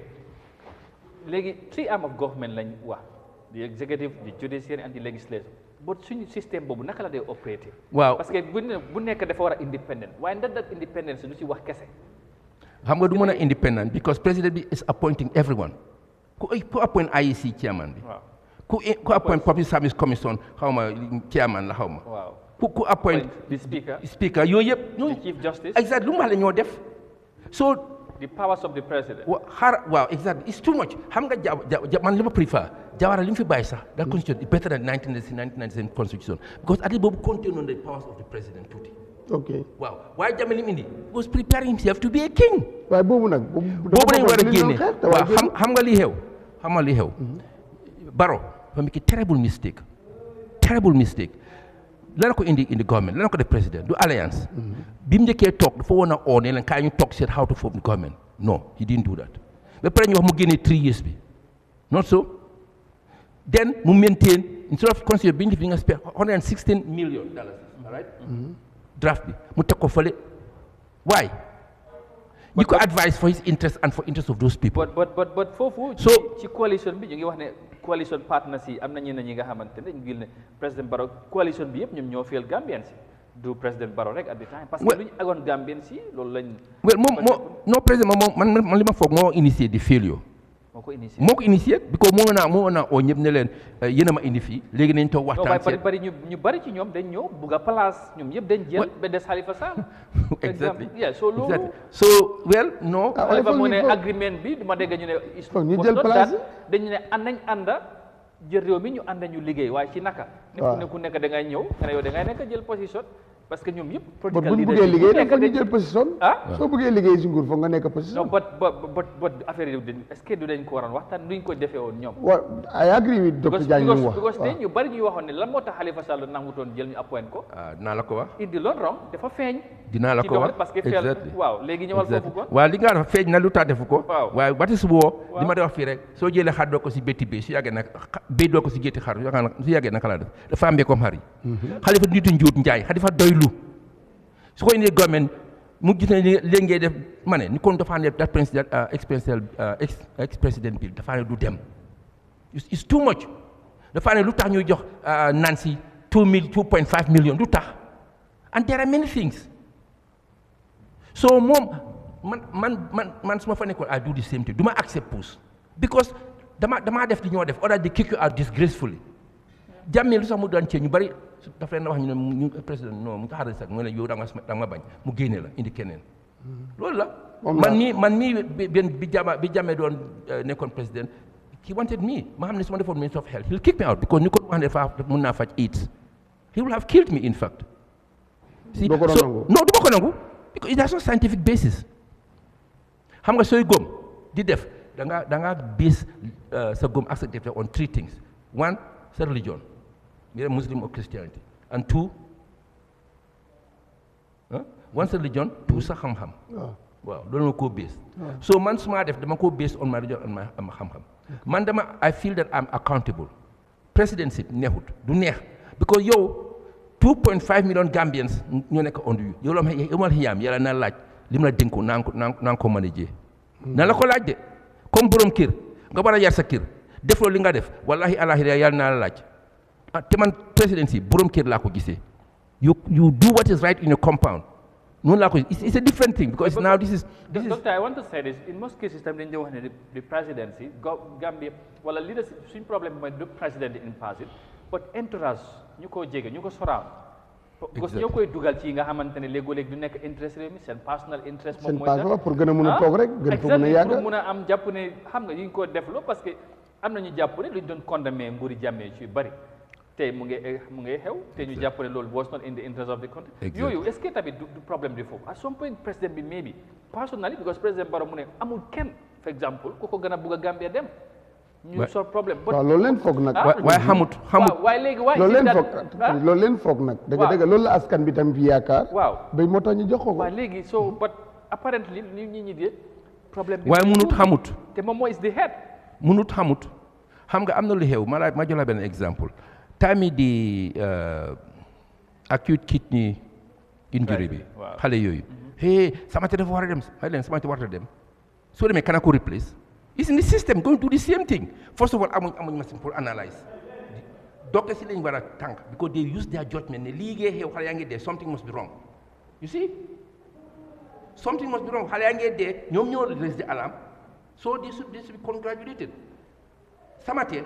suñ ko fa génne woon ki ñu faa def is going to do the same thing because system bi moo wrong it's not you don't fix things on the surface da ngaa dem si ron waay waxi ko. but then su fekkee noonu lañ ko xoolee doctor. then why do we cry for change a president? Because if we change a Barrow, beneen Gambian moom moo faa ñëw. No, we change a president. Because about the responsibility. for because Samate waaye nit ñi di wax dafa war a def. moo ak fu mu jàngee système bi xew nii bu doon si réew tubaab. Samate bu ñu ko dàqu sax waaye dafa resign. waaye ñun fii loolu resign moom. waaw du dem waaye may léegi nga ne ñi ko toppa la ma ne président moo leen choose ñi ko toppa waaye du moo leen choose. moo leen choose su fekkee moom xam na li mu bëgg xam na ngeen demee. wallahi ñi moo choose dañoo correct dafa fo ne su doo jëloon dinañ jëli someone I don't want to name names but we know who are actually corrupt and political prostitutes in this country ñu def leen permanent secretary we know who they are duñ ne xelaat sax wala ministre duñ ne xelaat sax we going to look people who have been committed in doy ñoo xam ne dañ believe for the last 36 years he just jàngun sax but they believe in what doy is doing those are conscious they are not nepotic they are not corrupt ñoo jël ma ne ràccat tay sa po ràccat tay sa kanam ngam si dëkk bi waaye loolu dafa xaraam let's call a spade ñun suba dañ bon suñ boppa wi di ma wax rek need a socio cultural economic revolution China lu tax ñu génn fi ñu nekkoon China they were dying in the 50s in the 40s 50s lu leen génne si loolu Mao moo ñëw ne we have a revolution culture li waxul sax socio-économique xam ne cultural revolution te America Cabral la foog naa mu ne cultural revolution mooy change system mooy change a whole system yow li nga believe sa maam yi ma ne Rasulullah li mu waxoon ñëwee indi ñu ne ko ñoom li suñu maam yi daan def duñ ko bàyyi it took him time mu change so Gambia you don't want to compare Rasulullah with anyone waaye dama la exemple rek waaw system change total overhaul Jawara binda foundation bu baaxul foundation baaxul na ngay samp si koom di dem rek da nga dafa nekk jaayoo rek léegi finally moon ña xam naa si maalo bi dund bi fu mu toll waaw dinañ ci ñëw ba foofu balaa ñëw just recently ci liñ gisuta gis ci réew mi the political dialogue initiated by the president what is your view on that noo ko gisee parce que gis nañ for the first time President Barrow host all the political party leaders ñoom ñëpp ñu dem wuyu ji I don't know that follow nga di discourse follow na so ñu bari jàpp ne this is an opportunity pour réew mi mun a reconcile mun a waxtaan jafe-jafe parce que ñoom ñu bari ci ñoom dañ dem foofu highlight jafe-jafe yi ñenn ci li Gambien si dund di wax nguur gi la ñu war a def so nag do you think njëriñ dana am lu génnee ci waxtaan boobu nguur gi def ko ba Gambien si gis seen bopp ak initiative bi noo ko gisee waaw dialogue moom baax na because biir dialogue da nga am li ñuy wax animosity waaye dialogue ba toog waxtaan moom lu baax la nga xam man li ma xalaatee waaye lii Barrow waroon na ko def 7 years ago ba mu jëlee 2017 si la ko waroon a def ñooñu wax ko dëkk bi la na ko suxandi dooy wax ko lii ak lii ñun loolu lañ foog UDP wax ko ñeneen wax ko ñu seen in middle ground it's never too late li angale wax bente dina am njëriñ xëj na waaye man du ma gis dara wécceeku gisuma dara luy wécceeku because already build na the ground foundation government am so du change du wéccee dara so da ko fa ne liñ fa nangutoo government du ko jëfandikoo dafa ma ne xëy na li ko xalifa wax na ko digal waaye du ko def because dafa needed overhaul ma am na sax luñ nangutoo ba tënk ko si kayit Amadou dialogue bi am na ay points suñ highlight parce que ci ponk yu ñu waxtaanoon juróom benn point la bu nekk dañ amoon comité bi nga xamante ni moom lañ sartoon ñu waxtaanee ko dialogue keroog bu ñu doon conclure ba président bi launch ko léegi loolu dafaa nekk annual event bokk na ci màggal national independence at bu nekk léegi dañuy continuer di waxtaan dialogue bi ci la bokk léegi ci loolu comité yooyu ñëw nañ indi ay ñoom seen résolution duñ conclure ne nguur gi loolu la war a def te dañ ko jébbal nguur gi waaye dañ sax ne waxtaan bi dana continuer léegi dem ci région si ñu dem ñu yaatal ko after the Ramadan weeri koor bi bu jeexee dañuy dem ci région bu nekk waxtaanee ko and then ñu soog a indi conclure yëpp def ko report jox ko nguur gi léegi nag loolu foofu la yëfi toll but already am na liñ tënk ci yi nga xamante ne ci point yu ñu waxoon ne loolu am na ñu jàpp ne ñoom expert yi ko discussé lii moo nekk di wéy ak lii la nguur war a def daar ñu sol problème si léegi nag nangu dina ko def léegi wala naka la loolu ñu ngi ñëpp loolu lay nekk di xaar ok léegi foofu nag docteur moom nu mu ko gisee mooy mbir mi léegi moom foog naa loolu la wax xaw ma ndax am na ci yaakaaram déet well yaakaar moom foog nga am ko rek waaw waaye man gisuma mu dem fenn ndigte déedéet yow ma ne soo sampee sa kër defar sart yi nga doxal ma ñëw dëkka si nga ne ma nga waxtaana man ni ma foogoon lii lañ ko yow di nga wécci loolu most likely doo ko wécci because li nga defar pare foundation bi nga le pare du ko allow su fekkee xaalis la to léegi government lu ñu def xaalis la that money is wasted is gone ba docteur ñu bari dañ jàpp waxtaan la moo tax mu war a am réew mi fu mu tollu la réew mi dafa daanaka demul dëkkut si som quotas ñu bare di conflict at crossroads léegi foofu ñu jàpp léegi waaw lu demul dëkkut moom lu mu def lu demul dëkkut mooy lu ñoo dund right now parce que foo laal mooy métti ci ma ne dundini askan bi waaw lu demul dëkkut moom daanaka dafa taxaw ma ne wala nii li mooy demul dëkkut ma ne yàq bi moo bari dëkkul ma xala leen waaw corruption moom feeñoo na ci waxtaan bi dëkkul ma xala leen c'est qu'on ne nguur gu am fayda la nguur gu ba askan bi la lu njëkkaa def dañuy wàcc pétrole price bi by hook or by crook ni ñu ko ma defee def ko xëy na $50 a litre ou $30 mais gars yi yàgg nañoo soob benn affaire yi de waaw xam na doyut non waaye xaalis bi ndax am nañ ko ma ne am nañ ko lu ñoo spend ma ne xam nga ñaata deputy permanent secretaries lañ am demal online nga google ministries yi how many assistant 35 president's office all those staff li leen president's office moo ëppal li ñu assign to the cabinet check ko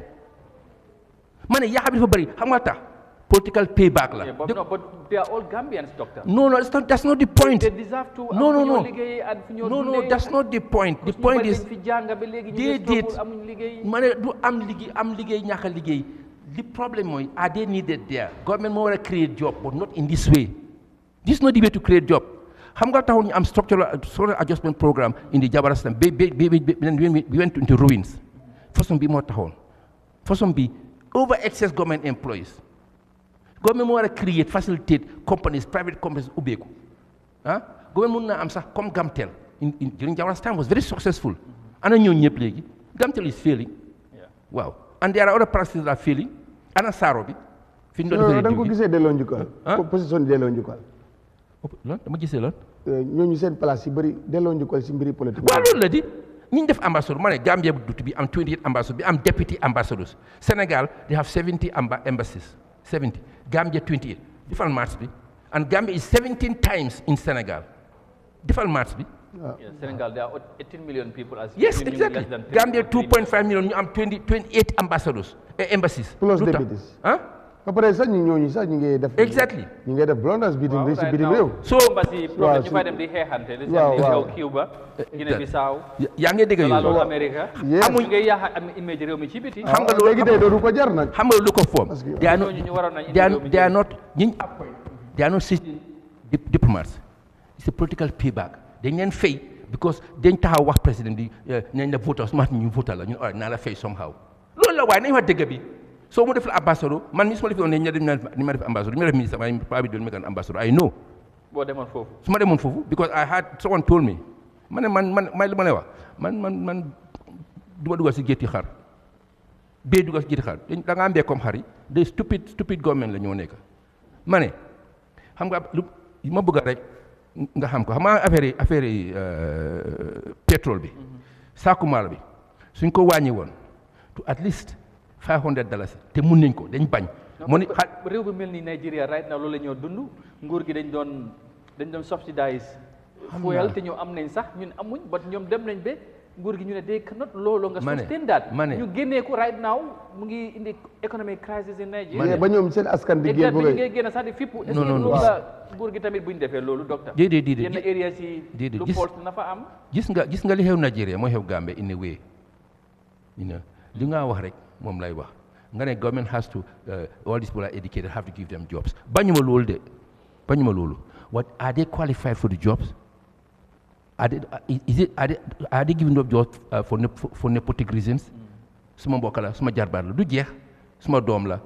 yoo xam nga li ma wax and it's obvious in this country xam nga li ma wax let the right person be given the right job xam nga tax doo li they prefer anonymous donors lañ they prefer anonymous bu ma wax yow yaa kan su ma joxoon 100,000 bëgguma xam yow kan la because ëllëg si biir taxawee ne jox naa 100,000 ma ne la du ma la jox post not for that reason because xam nga fu ma la dugal doo xam li nga def das nañ wax dëgg bi waay so su government subsidize on rice up to $500 te mënoon nañ koo def xam nga problème bi tey bi du tey démb la Jawara ba pare ki ñu yokka si Jammeh yokka si ba pare bi doing the same system ma ne li ma wax rek naa ko wax soo sampee taax amul foundation bu baax da nga ko taas waaye sampaat loolu bottom line bi government bi fexe na ba lépp lu nga xam ne da nga koy indi te muy mbiri dund wax na ne dañ teggi taxe yooyu loolu ak daanaka moo subsidize benn la non loolu du solution bi we have to be self sufficient in food niñ bàyyi imports bi niñ takk suñu digga government and projects li ñu war a def mooy solution bi mooy coopérative waxuma daay di coopérative yi ñu amoon de ñoo ñoom seen staff yi di waa cheats they were thieves coopérative bi demoon Gambia Cooperative Union boobu nga xam ne it was formed by government not the farmers themselves ñu leen di sàcc seen seko yi waxuma boobu I know man xam naa ñi ma nekk Atlanta ñoo xam ne ñu doon coopérative sàcc fi daw dem toog America duñ jeex okay yeah so li ma cooperative system boo xam ne Gambia farmers instead of have this small patch of land ñu indi farmers come together as Taiwan that's what loolu lay def indi farmers together okay indi tractor duñ ko jox individual people for political reasons it's for the cooperative okay ku nekk ngeen jël 100 acres ngeen génne all the barrier ñu indi tractor yoo xam ne kenn moomu ko coopérative bi ñoo ko moom ngeen am seen own self sustained budget okay end of the year li ngeen harvest ku nekk a portion of the land bi nga am ñu fee la jox that amount of cash ngeen denc soom continue very soon Gambia be self sufficient of course waaye ñu leen dañoo dimbali famille si jox leen 20,000 dañ ko lekk a toog because kon loolu moo ñu mën a génne si loolu ñoo génne si food insecurity ma ne ñu ngi am géej gi gàññawaay Gambia is a laughing stock how come Singapore has left us behind te Singapore amuñ land bi ñu am sax ñun how come xam nga how come the first person bi nga xam ne moo def Njur Njaay dañ ko imprison and he was a minister you know what he did just to get invited by a foreign investor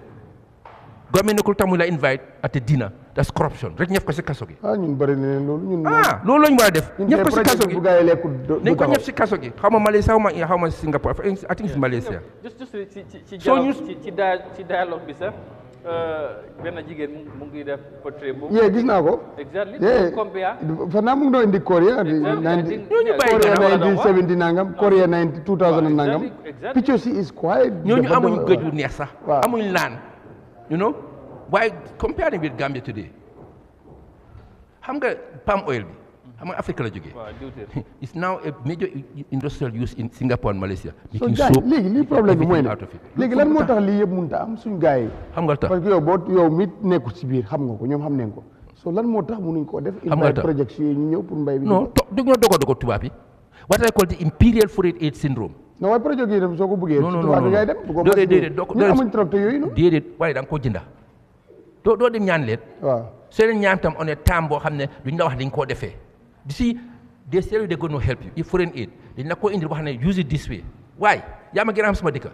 you know why they don't trust us lan mooy problème bi tey ñu ngi toog di wax ne nguur moo war a régler amul price control te loolu yëpp yow boo koy xam ñoom xam nañ ko waaw lan moo tax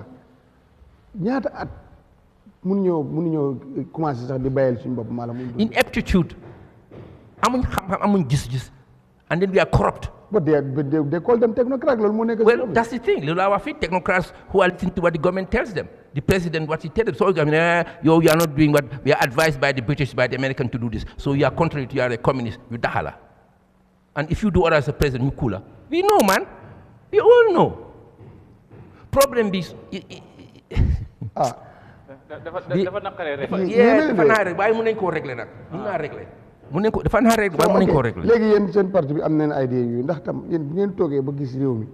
di dem ba bugg a dugg si guuta ndax tam ifin oowil leen ndax yéen war leen a jóg bind président bi dem mit ko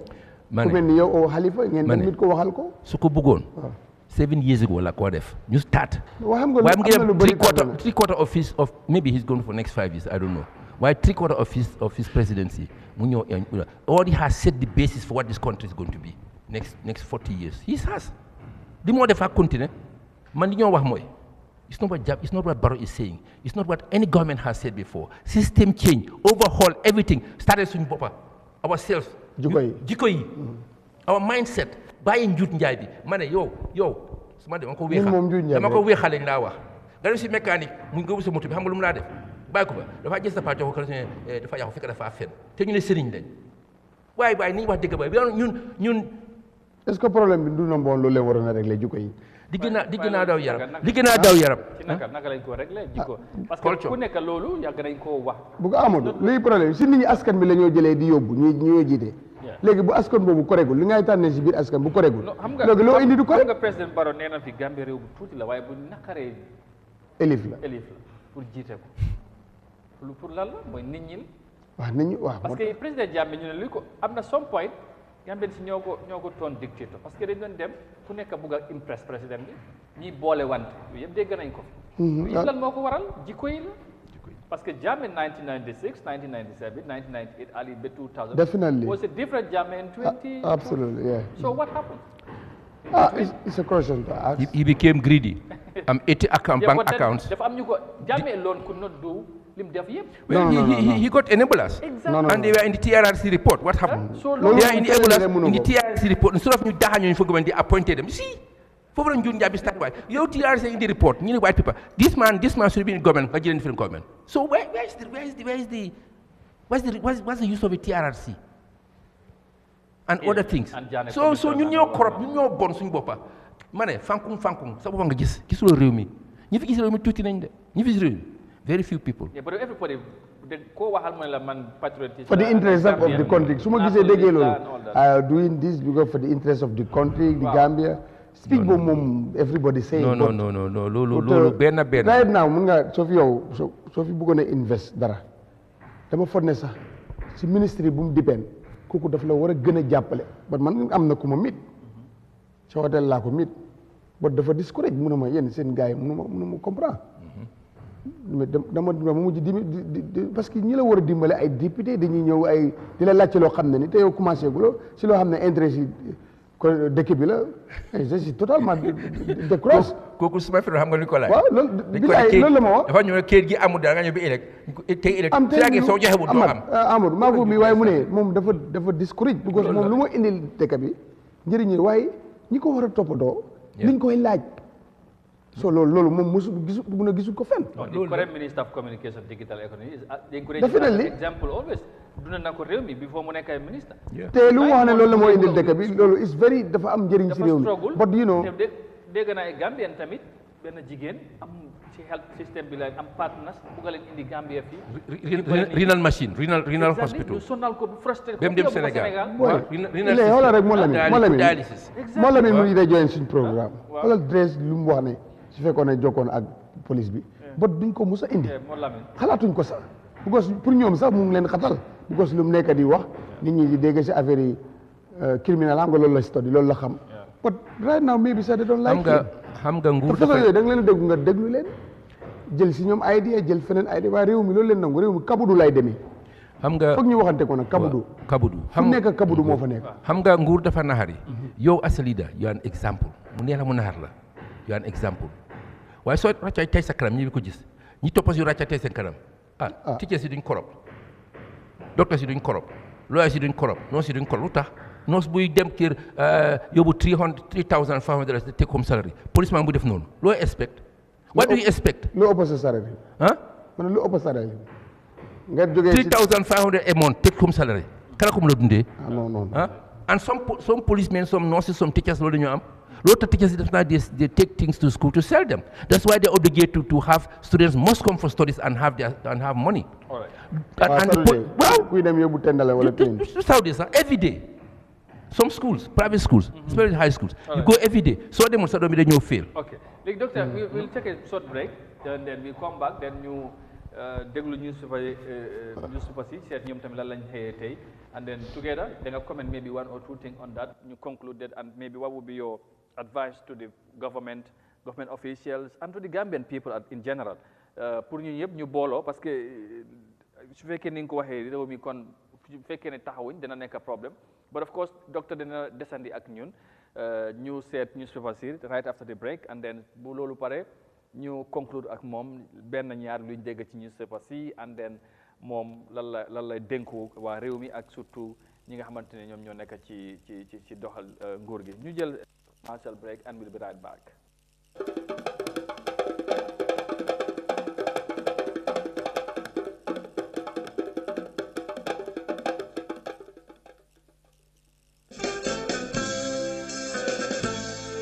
ako koleya bantele fereng sako julani safaro la fanna la kila bunke nyon tangoti inyongoli kono anin dabo trading dami yalon ko e fenjamalle soto e mil yalon ko wolni tembenna wolle bi buri be wafi kan jama sandiro anin dama sandiro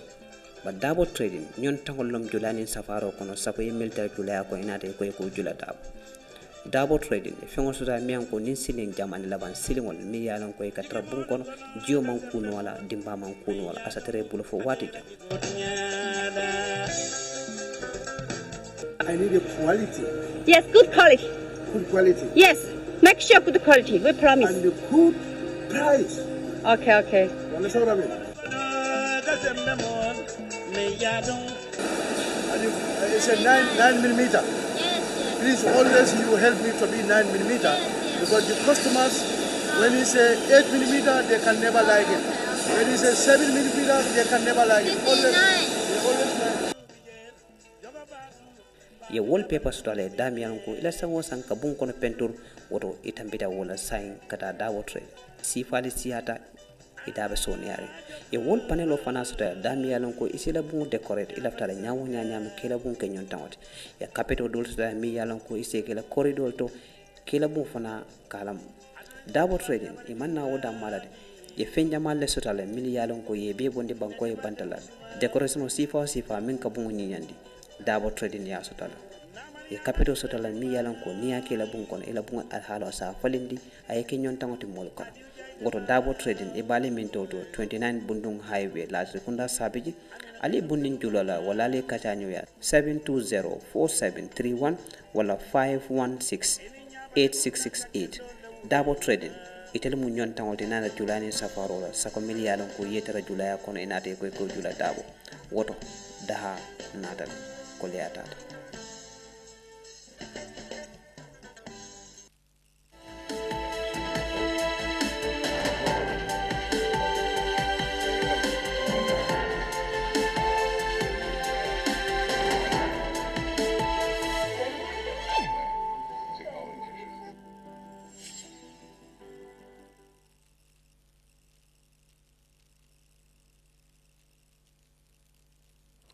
All right,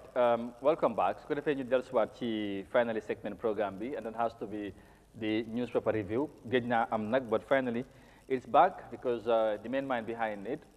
is back. Garme Mohamed Bay has been in our way for a while, but finally te del swat na. Sëñ bi ñu ngi lay nuyu bu baax, naka nga def?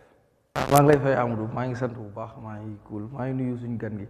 docteur Baye Brown ak Mamadou Mohamed Niang ak ñuy seetaan Eyeafrica TV yëpp. gaa yi namu nañ na lool but finally ñëwaat nañ ci yéen kay aca ñu waaw ñu bàyyi la rek nga doxal boo waxee rek suwaat nañ tey jile ngir rek daal di koy indiwaat am nañ fi li nga xam ne rek moo di yenn si rek kër ëttu yéenekaay tey am nañ fi Foria am nañ fi tamit li nga xam ne mooy di standard bu ci nekk na xëy na bind lu am solo ci rek xar-xaram bi su ko defee rek dañ ci daal di rek compos lëf baaxee ko ñi nga xam ne ñooy rek seetaan Good Morning Africa muy pàcc bu mujj ci li nga xam ne rek mooy ci jotaay bi muy yéenekaay yi tey nag Amadou ñu dooree kook di standard moom it gis nga ko ni ki niñ ko rek waxee bind na lu am solo ci rek xar-xanam gi ay xibaar yu am solo waaye ni ki niñ koy defee rek ñun dañ ci rek comp as lëf daal di koy rek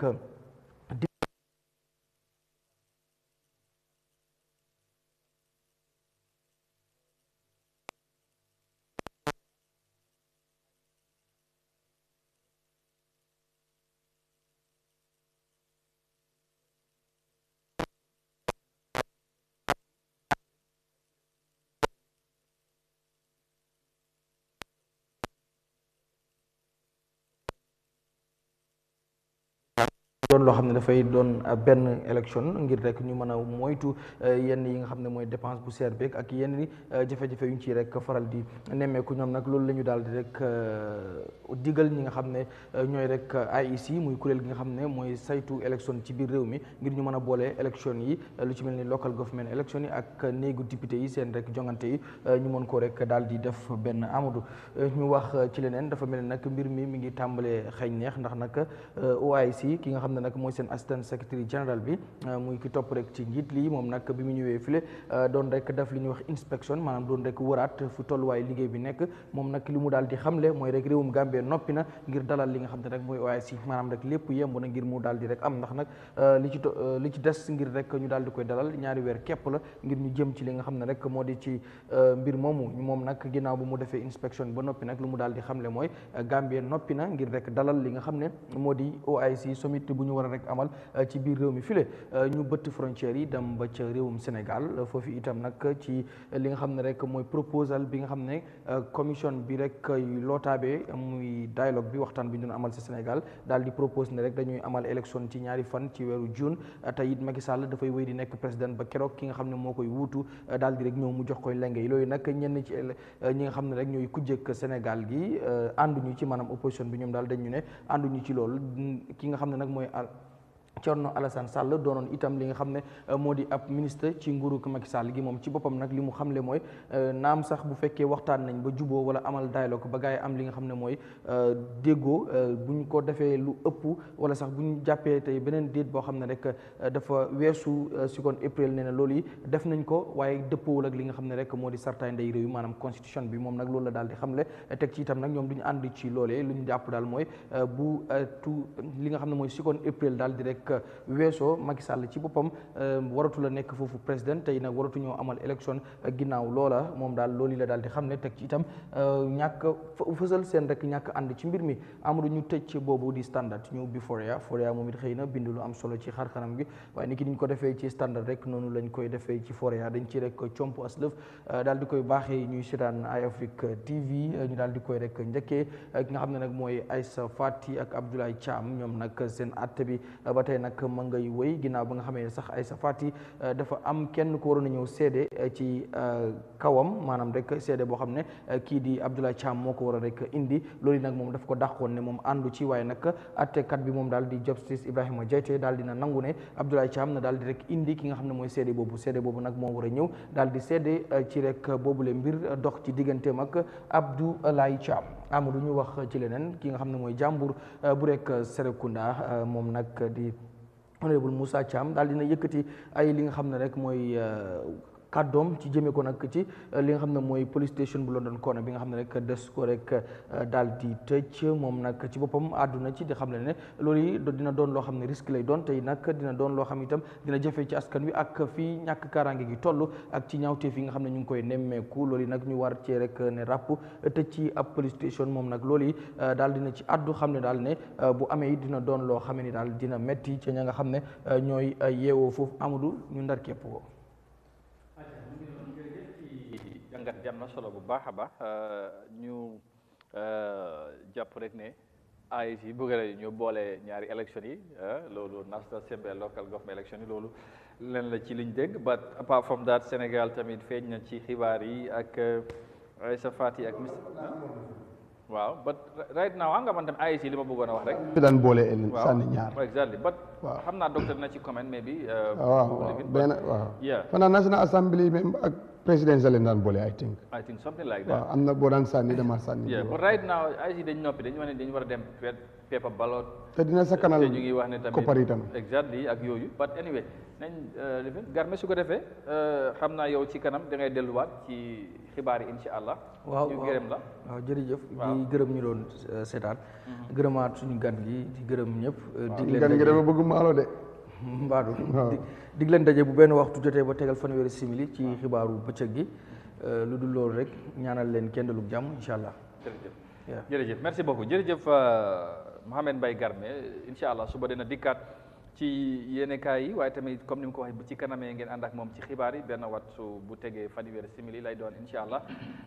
waaye ñu dellusiwaat ci jotaay bi rek pour round up waxtaan bi ak suñu gan gi docteur ñu ngi ko wax léegi IEC ñu ngi sorry National Human Rights Commission bi mu ngi propose pour IEC fexe dañoo boole élection yi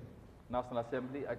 local government election yi mun ñam mu ko lu mel noonu na def doon am I think the presidential and the National Assembly but buñ ko waxee lu ñëw suma mind mooy about this paper ballot and the marble bu ñoo use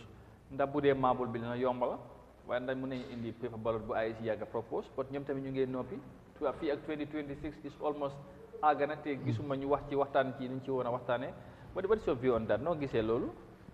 waaw xam nga Gambia dañu am unique problème éducation bi la man li ma jaaxal rek affaire yi paper ballot bi waaw nga dem si dex gi ñoom ne jànguñ waaw ba léegi waaw nga dem man kii laa sànni mu am ko ñu kañ ngaa sànni mu marqué la te yow li marqué xamuloo ko man loolu mooy sama problème la de because dañ ko war a waajal pour yow dañ ko war a waajal dañ war a li ma bëgg a lifin xëy na li ñu war a def mooy balaa ñuy koo def ñu def daal ay jàngat ci dëkk yi sax si dëkk yi villages yi leen jàngat élection bi ni moo ñëwee léegi lu nekk maabal këyit laa nekk këyit waaw te ku nekk bul nangu kenn defal la yow li nga bëgg na nga ko defal sa boppa loolu dafa am solo trop su fekkee defuñ fa nataal dafa fin rek bi la rek waaye nag dañ fee nataal xam nga boobu da nga dee ñëw jël sa nataal ya Amadou yéenay candidat yi ma jël nataal yi sa nataal jël bu Amadou jël bu Garmi léegi yow laa bëgg a sànni ok foog nga jàngal ko nit ñi waaye dafa mel ni AIC ñoom yooyu sa waruñ si ñoom ñenn ci political parties yi ñoom ñoo ci àndul ñoom dañ jàpp ne maabul bi système bu Gambie di amee is one of the best maabul bi dañ ko war a maintain AIC nag ñu ne loolu daf leen di cost xaalis bu bari drop box bi ñoo defar daf dee bari fekkee candidat non boobu itam daf dee defar daf dee cost xaalis bu bari waaw exactement bi pare maabul si paper bi foog naa moo doon gën a léegi bu ñu boolee loolu yëpp waaw adduna bi yëpp tam paper leen de sànni foog naa ne maabul moom Gambie rek laa ko gisee waaw exactement boobu dafa unique waaw ñu jàpp nag loolu pour nit sàcc si war nañ def lu méngoog jamono yombul de exactly léegi te ñun free and fair election lañ bëgg da fekkee indi nañ bale nag gars yi jàpp ne because li mu wax nii te boo yóbbee ki nga xamante ne mag la mu war a koos nit war koo koosal par exemple nga ñëw maire bi mu ne diw la nga dem nga ñëw def lu la neex yooyu yëpp bokk na ci soo foog li mu wax awareness campagne foog mu am bu ko dëkk yi di defee nataal bu ko maire yi jàngu ma xàmmee neen box bu nete bi ak bu xonk bi ak bu yeloo bi waaw mooy fekkee bët yi baax na waaw kayit yi bu ko am nga su bët yi baaxut am na loi bu la alaaw waaye foog jàngale am naka la nga koy def moo tax dañ ko war a jàngale Amadou nag man bañu ma ñi adduna dañ ko lu nekk da nga ko méngale ak jamono waaw waaye li dem na ñëw na li si gën a important mooy li ñuy def na leer ki fi mu buroo ay xobirat la ñuy jël di sànni carte sax na leer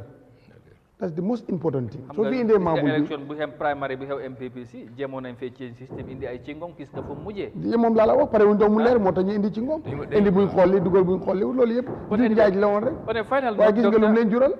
doxu exactly jaxasoo amoon la léegi on est final note réew mi fu mu toll ci affaire dund bi loolu c'est problème fii ak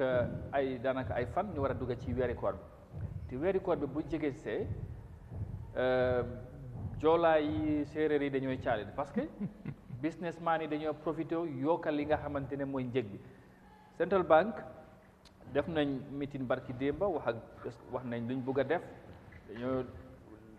fexe because already wax nañ ak ñu ne ak India government bi pour ñu indi maalo bu doy ak sukkur fexe ba njëg bi du yokku ci période bi lan mooy sa gis-gis at bu nekk buñ tolloo at this period is the same story baadoolo gi wala Gambien bi ordinaire yi dañ dee gën a soona parce que tey demande bi bu yokkoo rek gars yi profité def deliberately yokka njëg li nit ñi di soona for all this while nguur gi nag am na lu ñu ci bëgg a def boo ndax feel nga ne la that's the solution. waaw xam nga dafa am lu daw yaram wax naa ko joon te naa ko waxoon naa ko fi sax njuut njaay suñ biir boo ëppa yow nga ne sëriñ nga weer koon nga ut tiyaaboo di ut barke pour sa business bi dem kanam war nga am yërmande lu daan jaay 100 dañ def 75 waaye du loolu dañoo yokka daw na yaram Christmas prices go down waaw Christmas ak fee New Year dañ price go down waaye Ramadan li ko waral mooy demand bi du benn demand is high waaye ñu profité nag lu bon la loolu moo nekk issue te la fa xam ne loo xam ne Sir Jawara's time la goma na jami sax goma try na ko mooy price control ok xam naa ne recent gis naa ñuy taxi yi ñuy contrôle seen mileage ak ñaata la ñoo defee waaye commodities food commodities yooyu tam di major food commodities ñu ko ba contrôle rice how much yooyu waa sukur waaye yeneen yu daw yi nga xam ne dañ la yàppa ak soo xam nga recent ñu ngi def jaaykati mburu yi am nañ problème de we have a confused technocrat jaaykati mburu yi ñëwee waaw $10 is too small nañ ko def 12 gouverneur non naka lañ mujjee léegi tapalapa bi nga lekk mu gën a tuuti bi bu njëkk bi not so waaw Sénégal dañ dee wee dañ dee peese so ñu agree ne duñ ko yokka $10 nekk waaye jaaykat di fakkati mburu yi ñu ngi wàññi size bi you see government is inept xamuñ li ñoo def mënuñ te bàyyiwul xel loolu te ñu ngi jël tapalapa yi di am so waaye duñu bàyyi xel you see so li maa wax rek dinaa ko waxaat ñun Afrique Gambia dañ am feebar ma ooy in English post traumatic colonial stress disorder post traumatic colonial stress disorder tubaab li ñoo xalaat coono boobu moo nekk suñ bopp benn xamuñ li ñoo def dañ confuse despite the generation we are still confused society we are still confused lu tax duñ jël suñu yoon xaalis suñu yoon lu tax dogal tubaab bi lu tax ñu système yi fi bàyyi ñoom la luñ jëriñ ma ne problème am léegi du problème léegi time yi jawara la waaye ba am na ñu gëm ne kon ni ma ko waxee woon léegi problème maa xam ne naka lañ koo génnee mooy système overhaul béykat yi ñu soxal leen dafa leen coopérative dimbal leen bu ñu jël comme Jammeh jox tracteur yeeg individuals loolu amul benn njëriñ da nga ko jox cooperative societies dégg naa just talk about that gerte tey su paree ma ngi déglu di deputy director of GGC ñu ngi wax ne xam nga génne woon na 500 millions pour setul deb si yëpp fay bor yi ci diggante bi buñ ko yóbbee ba léegi am na baykat yi nga xamante ne ñoom jotuñ seen xaalis léegi nag ñoom ñu ne ci luñ jore fay nañ yëpp waaye léegi non déglu ma rek maa ngay ñëw ci ñoom lu ñu wax ci record si luñ xaalis buñ génnee ñoom fiil nañ ne seetul na yëpp léegi ñu ne nag am na ñenn ci président Seko si ñoom xam nañ baana leen non loolu laa wax léegi xaw ma da baana mu ne ñoom xam nañ liñ def léegi ñu ne tey ñu ne starting from today ñu ngi invite all Seko président ku nga am ne ñu ngi la amel bor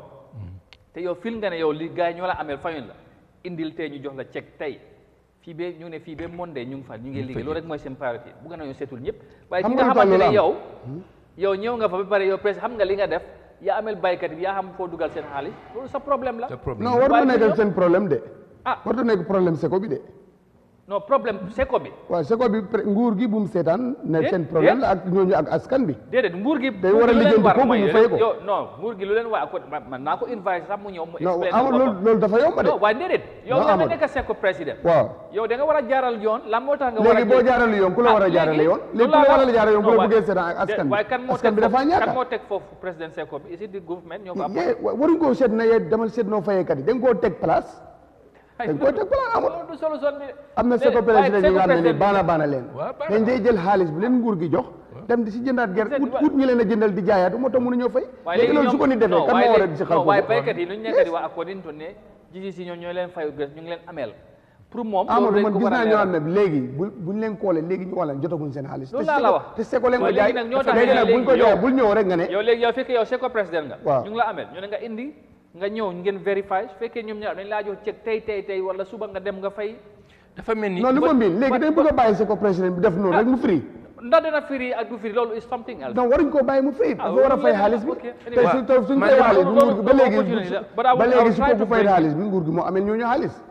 man leer la bëgg a laaj leer rek la bëgg a laaj Seko président bi kan ko appoint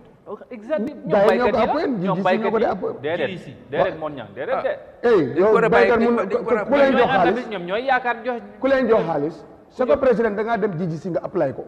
du da ngaa toog rek ñu jox la ko da nga ko dee apply waaye gars yi baykat yi ñoom ñoo la endorse ba ne da nga koo apply yeneen sax ñoom duñ ko yëg nga naa malan non li nga war a def apply loolu GGC nga dem nga apply ko dañu war a jox la lensin dañ laa jox lensin bu dee loolu la non bu dee loolu la bi ne ñoom ñu leen di apply su fekkee kenn système bi da nga doon dem nga apply GGC ñu jox la lensin bu amul lensin mën a jënd gerte bi kon nag loolu ak coopérative bu njëkk nguur dina jox ay million du ko jox nit jaañ mi rek ñu waa dëkk bee ko tànn ma jox la million loolu nguur du ko def nguur du liggéey noonu xam nga la moo tax application noonu bu njëkk si li ma fi lu ma xamoon loolu la bay application balaa ñu koy approve man dama feel ne waa area boobu noonu area bi du si doon dara man fu ma bëggoon a dem ànd ak yow nangu ne yow de doy nga leen am nga lii problème yow ameewuloo xaalis yi ñooñu yow xaalis yi nguur nga amee. déedéet seen xaalis yow nga. déedéet nguur la moo tax ñoo la ñëw kool. ara ma waxal la nguur su fekk yow nguur moo la jox xaalis nga dem jëndal xaalis béykat waaye balaa nguur yow da ngay jël gerte ba pare balaa xaalis di ñëw. nguur moo dee garanti loolu yëpp. loolu laa la waaye. nguur la rek bu ko receipt bi nga. waaye tey tay mu nga xam ne dañ ne bind baykat exercise book dem dog exercise bu ne la nangami kilo nga si am joxul leen receipt loolu moo njëkkoon a lëndëm. waaw loolu c'est que président GGC la war a diilet GGC moo war a amee garantim mu xam fu mu dëkk ak fu mu jógee te loolu la doon am bu ma ko bëggoon a def den ma ne da ngaa dem Saaro nga apply time boobu béy baa ngi jeex li ngay commencé. loolu kañ la. loolu yàgg na. waaw time boobu Koli ku nekkoon Lamine. waaye moo doon directeur bi. waaw right soo léegi after waaye loolu te noonu la war a demee da nga am licence bi. waaw léegi da ngay dem rek naan dëkk bi kii leen tànn. loolu la whatever it is. waaw bu fekkee ne li nga wax sax loolu la because man comme loolu leerul ma I agree to that but whatever it is. danañ wax ak ñoom ñu leeral ko ndax xam système bi naka lay demee ndax ñoom la. waaw bu dee fekkee ñoom ñooy appoint nit ki. ba pare ñu laa jox xaalis nga fay baykat bi comme yow ñoom nga représente bu kooku defee njuuj njaaj seen tour nga ko def. kon ñoom ñoo war a régler problème bu fekkee ne baykat yi ñoom ñoo am yaa doyloo nit ki. waaw ñu ne ko yow dema nga nekkal ñu nga jiital ñu seko bi nga dem xaalis ñëwul nit ñi di peese di rob di bor yow ngay def say def personnel yow yaa xam noo koy defee. waaw nguur jël xaalis bi ñoom seen récolte bés bi ñu am jox la xaalis nga dem fay nit ñi. nga dem nga fay ba pare xaalis bi jeex ndekete bor bi jeexul. waaw yow da nga ko war a liggante léegi nag. waaw ni ñu koy ligantee loolu leneen la. nguur a koy lijjanti loolu la waaye ci loolu moom loolu la man loolu leneen la parce que kooku sàcc la su boobaa te sàcc nguur a koy lijjanti loolu la waxal ni lu tax ñoom ñi am raay di call président Seko yi boo ma tànn loo ma ooyee man ñoom ñoo dee tànn gars yi te loolu moo fa nekk man foog naa ne lii dafa nuroo ay millions di ko ñoom bu ñu bëggee yóbbu xaalis bi bu 500 ñu ne loolu séefut parce que dëkk bi euro ñu jox la ku ne pocket yow jaañ nguur dana ñëw rek mu jox la juróomi million te amuta yow kayit gu leer nguur du ko rek as long as yow yaa nekk président loolu moom leer na. waaw président bi nag GGC la de di leen not du community. non loolu la not du community de. man de loolu laa fa gisoon bu ko man loolu leen ma waxoon. mu ne ma soo bëggee jëlee gerte. dafa mel ni rek dafa mel ni rek ko soxla moo ko fu ma ko soxla mu ne ma neen dem. nga apply leen si dafa mel ni rek all cooperative union bi. li taxoon ñu fail loolu rek la. the same thing. so loolu la de. jànguñ si mistake bi ñu def. te lii kon li muy xeeñ mooy ne boo moytuwul dana am baykat yi jot seen xaalis. loolu moom problème la. man am naa suma raka bu nga xam ne Sanjal fii mu ne mu jotagul seen xaalis ba léegi. danañ try am gars yi fii incha allah. waaw leeral ko loolu baax na ak président baykat yi tam dinañ ko indi moom tam. because xanaa waa Pakaw la moom. Pakaw Njóob. waaw bu fekkee ne mënut a ñëw sax moom mu call ko. moom tam Modou Ndiaye la tudd sax. waaw all right thank you very much so doctor what is your final remarks lan ngay tëjee yaa baykat yi sax da nga laal moo tax ma indi loolu and then lan ngay dénk waa réew mi xam naa da nga ñëwaat incha allah mais bi fii balaa weeri koor wala si biir weeri koor bi ñu ngi doon wax ci affaire dund bi ak nguur gi lan nga ñaax kilifa yi ñu def pour gën a dimbale askan bi si période bu ñu nekk xam nga dëkk bu amul dund bu doy dëkk boobu du mun a soxandiku mukk surtout dund boo xam ne mu ngi jógee bitim réew si fànn boobu nag xam naa su waxee rek maa la ñoo wax ak sukkur la ñoo wax waaye benn jaxatu bu daan jar $5 léegi mu nekk $30 benn kanja bu daan jar $2 léegi mu nekk $10 benn batanse bu daan jar $10 léegi mu nekk $45 carotte yooyu salade yooyu yëpp lan moo tax muy lu tax dañu war a seet lu tax lii am loolu la ñu war a xam li tax mooy su ma jëlee saako maalo ma fay 2000 man maa ngi fixé li maa jaay su ma amoon 2000 ma jëlee saako maalo su damaa yokk price bi it's logical government li ñu war a def mooy xam nga IMF they are not of Africa tubaab yi ñoo ko formoon after second world war waaw du Afrique du Afrique de fi mu nekk nag African staff ñoo fa nekk fi ëpp yëpp fi mu nekk Africans lañ so they're using our people to subdue us pour bëggal ñu because ñoom Africans yi fa nekk they're just following li ñoo wax duñ ceeñ dara Africain ak kii foog naa fu la nekkoon mu génne boppam di am that professor anyway foog naa fa la nekk liggéey na fa mu génne boppam I think that was the main reason one of the reasons waaye li ma wax mooy su government subsidise da nga affaire subsidy dafa naxari ok li ma wax rek problème bu tey waaye to solve it dañu war a wécci doxalin delluwaat ba xam the cause of the problem bi nga still 60% of our export benn tey gerte la lu tax ñu am géej gu na gàñña dañoo invest in other sectors xam nga government is a tax based economy la it's not productive based economy loolu la government war a seet nag productive based economy la ñu war a seet government investment in partnership with Gambian millions of thousands of Gambians are out there who want to invest but li kii wax rek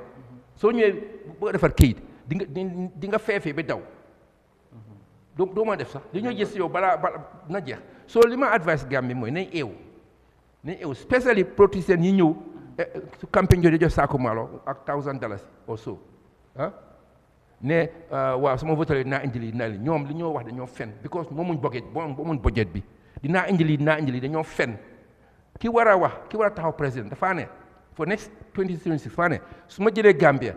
ne wécciku nii laa ko wéccee programmes national programmes not individual villages and so on loolu la war a wax parce que teg ko si sarta wér kéng te Afrique di ko suxande mooy socialisme wallahi socialisme capitalisme di ko suxande socialisme na fay ñu ñoo tiit go to the extreme of communism but it's not du ñu rey kenn waaye kenn du des gannaaw free hospital free education soo màggetee sax amuloo income amuloo ko toppatoo nguur gi toppatoo la ma ne nguur mooy réew mu toppatoo nguuram laay li kenn doon wax li kenn di waxoon si do ask what your country can do for you or what you can do for you is the opposite nguur dëkka moo war a toppatoo citizen am waaw jàngal la won la li nga war a def dimbale la so li ma Gambien si mooy nañ xalaat xam li xew 59 years yi romb yëpp yan nguur a fi jaar ak nakañ doxalee dooy rek ñoo wax dëgga ñoo xam teg ko certificat kenn dooy amul njuut njaay amuñ ko mooy solution bi waaw doxalin bu wér kenn duñ bàyyi kenn gannaaw di système overhaul wécc doxalin bu set wécc te ñu bàyyi di dogo tubaab bi leen ñaan du ñu dimbale seen intérêt ñoo seet suñu joxee 10 millions suñu lokkee 2 millions mooy dëkk si dëkk bi parce que suñu joxee 10 millions ngee seet seen technocratie ñoo indi seen moto yi ñoo jox seen lu nekk dañ ko jëlee foofu su ko indi soo su egsi 2 millions mu jeex parce que egsi fii directeur si ñoo nge ut yu dugal seen poste loolu problème yi ma arsilé na rek bala ma rek ba baroo jëlee ak léegi nguuru Jammeh nguuru Jawara technical assistant bi ñëw for the last 50 years li ñu jox li ñuy Gambie in last 7 years moo ko ëppa in technical assistant ana xaalis boobu corruption maa ngi doon wax benn maçon mu ne ma docteur fooy taax yi yëpp diaspora ñoo ko mu ne ma non government staff la in high offices ñoo moom kër yi yëpp fu ñu jëlee xaalis boobu sa salaire mun naa jóolu xam nga accountability neexut a xam waaye li ñu war a def mooy am na ko ma wax la mu ne docteur su waxee ne waaw suñu la employé nga wax ñaata nga am sa resources after 2-3 years ngay sampa taax di jënd ay moto ñu ne waaw yoo fa mu ne mu nga ne there are many loopholes waaye suñu la indee alxuraan nga waat te sëriñ nga xam nga du ñoo waat loolu léegi ñoo indi alxuraan nga waat man kaadi gis naa kaadi code wax na du ñoo teg alxuraan nga waat léegi fu ñu ko teg dégg nga loolu xam nga loolu waaye problème bi tey mooy ñuy waat daanaka ñoom ñooy lifin déedéet waaye soo waatee àllaxira nga xam ne di nga fa fekk gars yi nag ñoom calculer loolu njaat bi rek soo bi yaa ngi aw mindset nga fu ñu koy plop waaw ku nekk sa def suba moom loolu mooy loolu suba yàlla la waaye fii moom nañ def seen gars yi ñu ne politique du diine loolu lañu wax anyway exactly man na politique diine la ku àllaxira yàlla naa laaj xam naa ne moom bu dul diine nit yi diine koy def definitely loolu da laa ne wax gars yi bu nekkul diine sax nit yi diine yaa fa ne ñu gërëm naat la lu baax ci waxtu bi nga ñëw foog naa ne waxtaan bi am na solo ñuy seetaan du ñàkk gis nañ seen bopp ci waxtaan bi te incha allah docteur dina ñëwaat ci lu gën a yàgga incha allah ñu continuer waxtaan bi ndax am na yeneen yu fi junj rek war nañ cee mën a wax surtout ci fi géej gi démb rek maa ngi toog di xalaat suñ fishing industry bi since ministre bii nii bu mu ñëwee ak léegi xam nga lan la teg ak naka la tourism the same thing we have seen other ministers try ñëw génn wax last year yëpp lan leen def ak lan mooy seen objectif for some ministries some institutions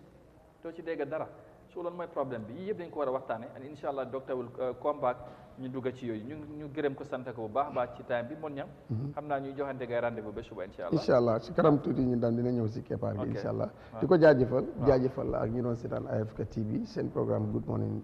Africa bi programme bu nga xam ne askan bi dañ ko bëgg parce que dañ ciy dégg xibaar yu wér te wóor di si gis seen bopp kon ñu leen jox di daje ba ëllëg insha allah waaw fi léegi 12 tam dinañ fi del siwaat ak yeneen gan yëpp waxtaanee réew mi amul réew dañ koy pencoo waaye duñ ko pàccoo te ku nekk def li nga war a def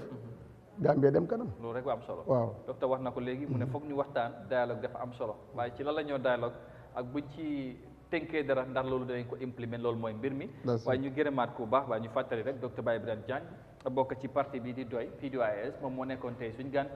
ci jotaay ji Good Morning Africa fii ci Africa TV jaajëfal Modou Mohamed Niang bu baax ba moom tamit ci taxawaay bi as always di nuyu bu baax maam ji bi ak ñëpp ñi nga xamante ñu ngi seetaan di nuyu control room di leen jaajëfal bu baax ci coordination ak suñu caméra woman bi and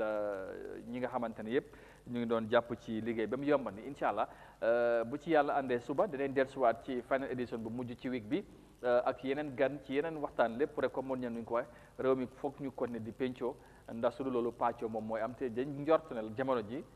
doo oytu ne loolu moo gën a bari waaye ñi leen di gërëm baax di leen wax jërë ngeen jëfandi ñu ànd ak jàmm ba suba incha allah bye bye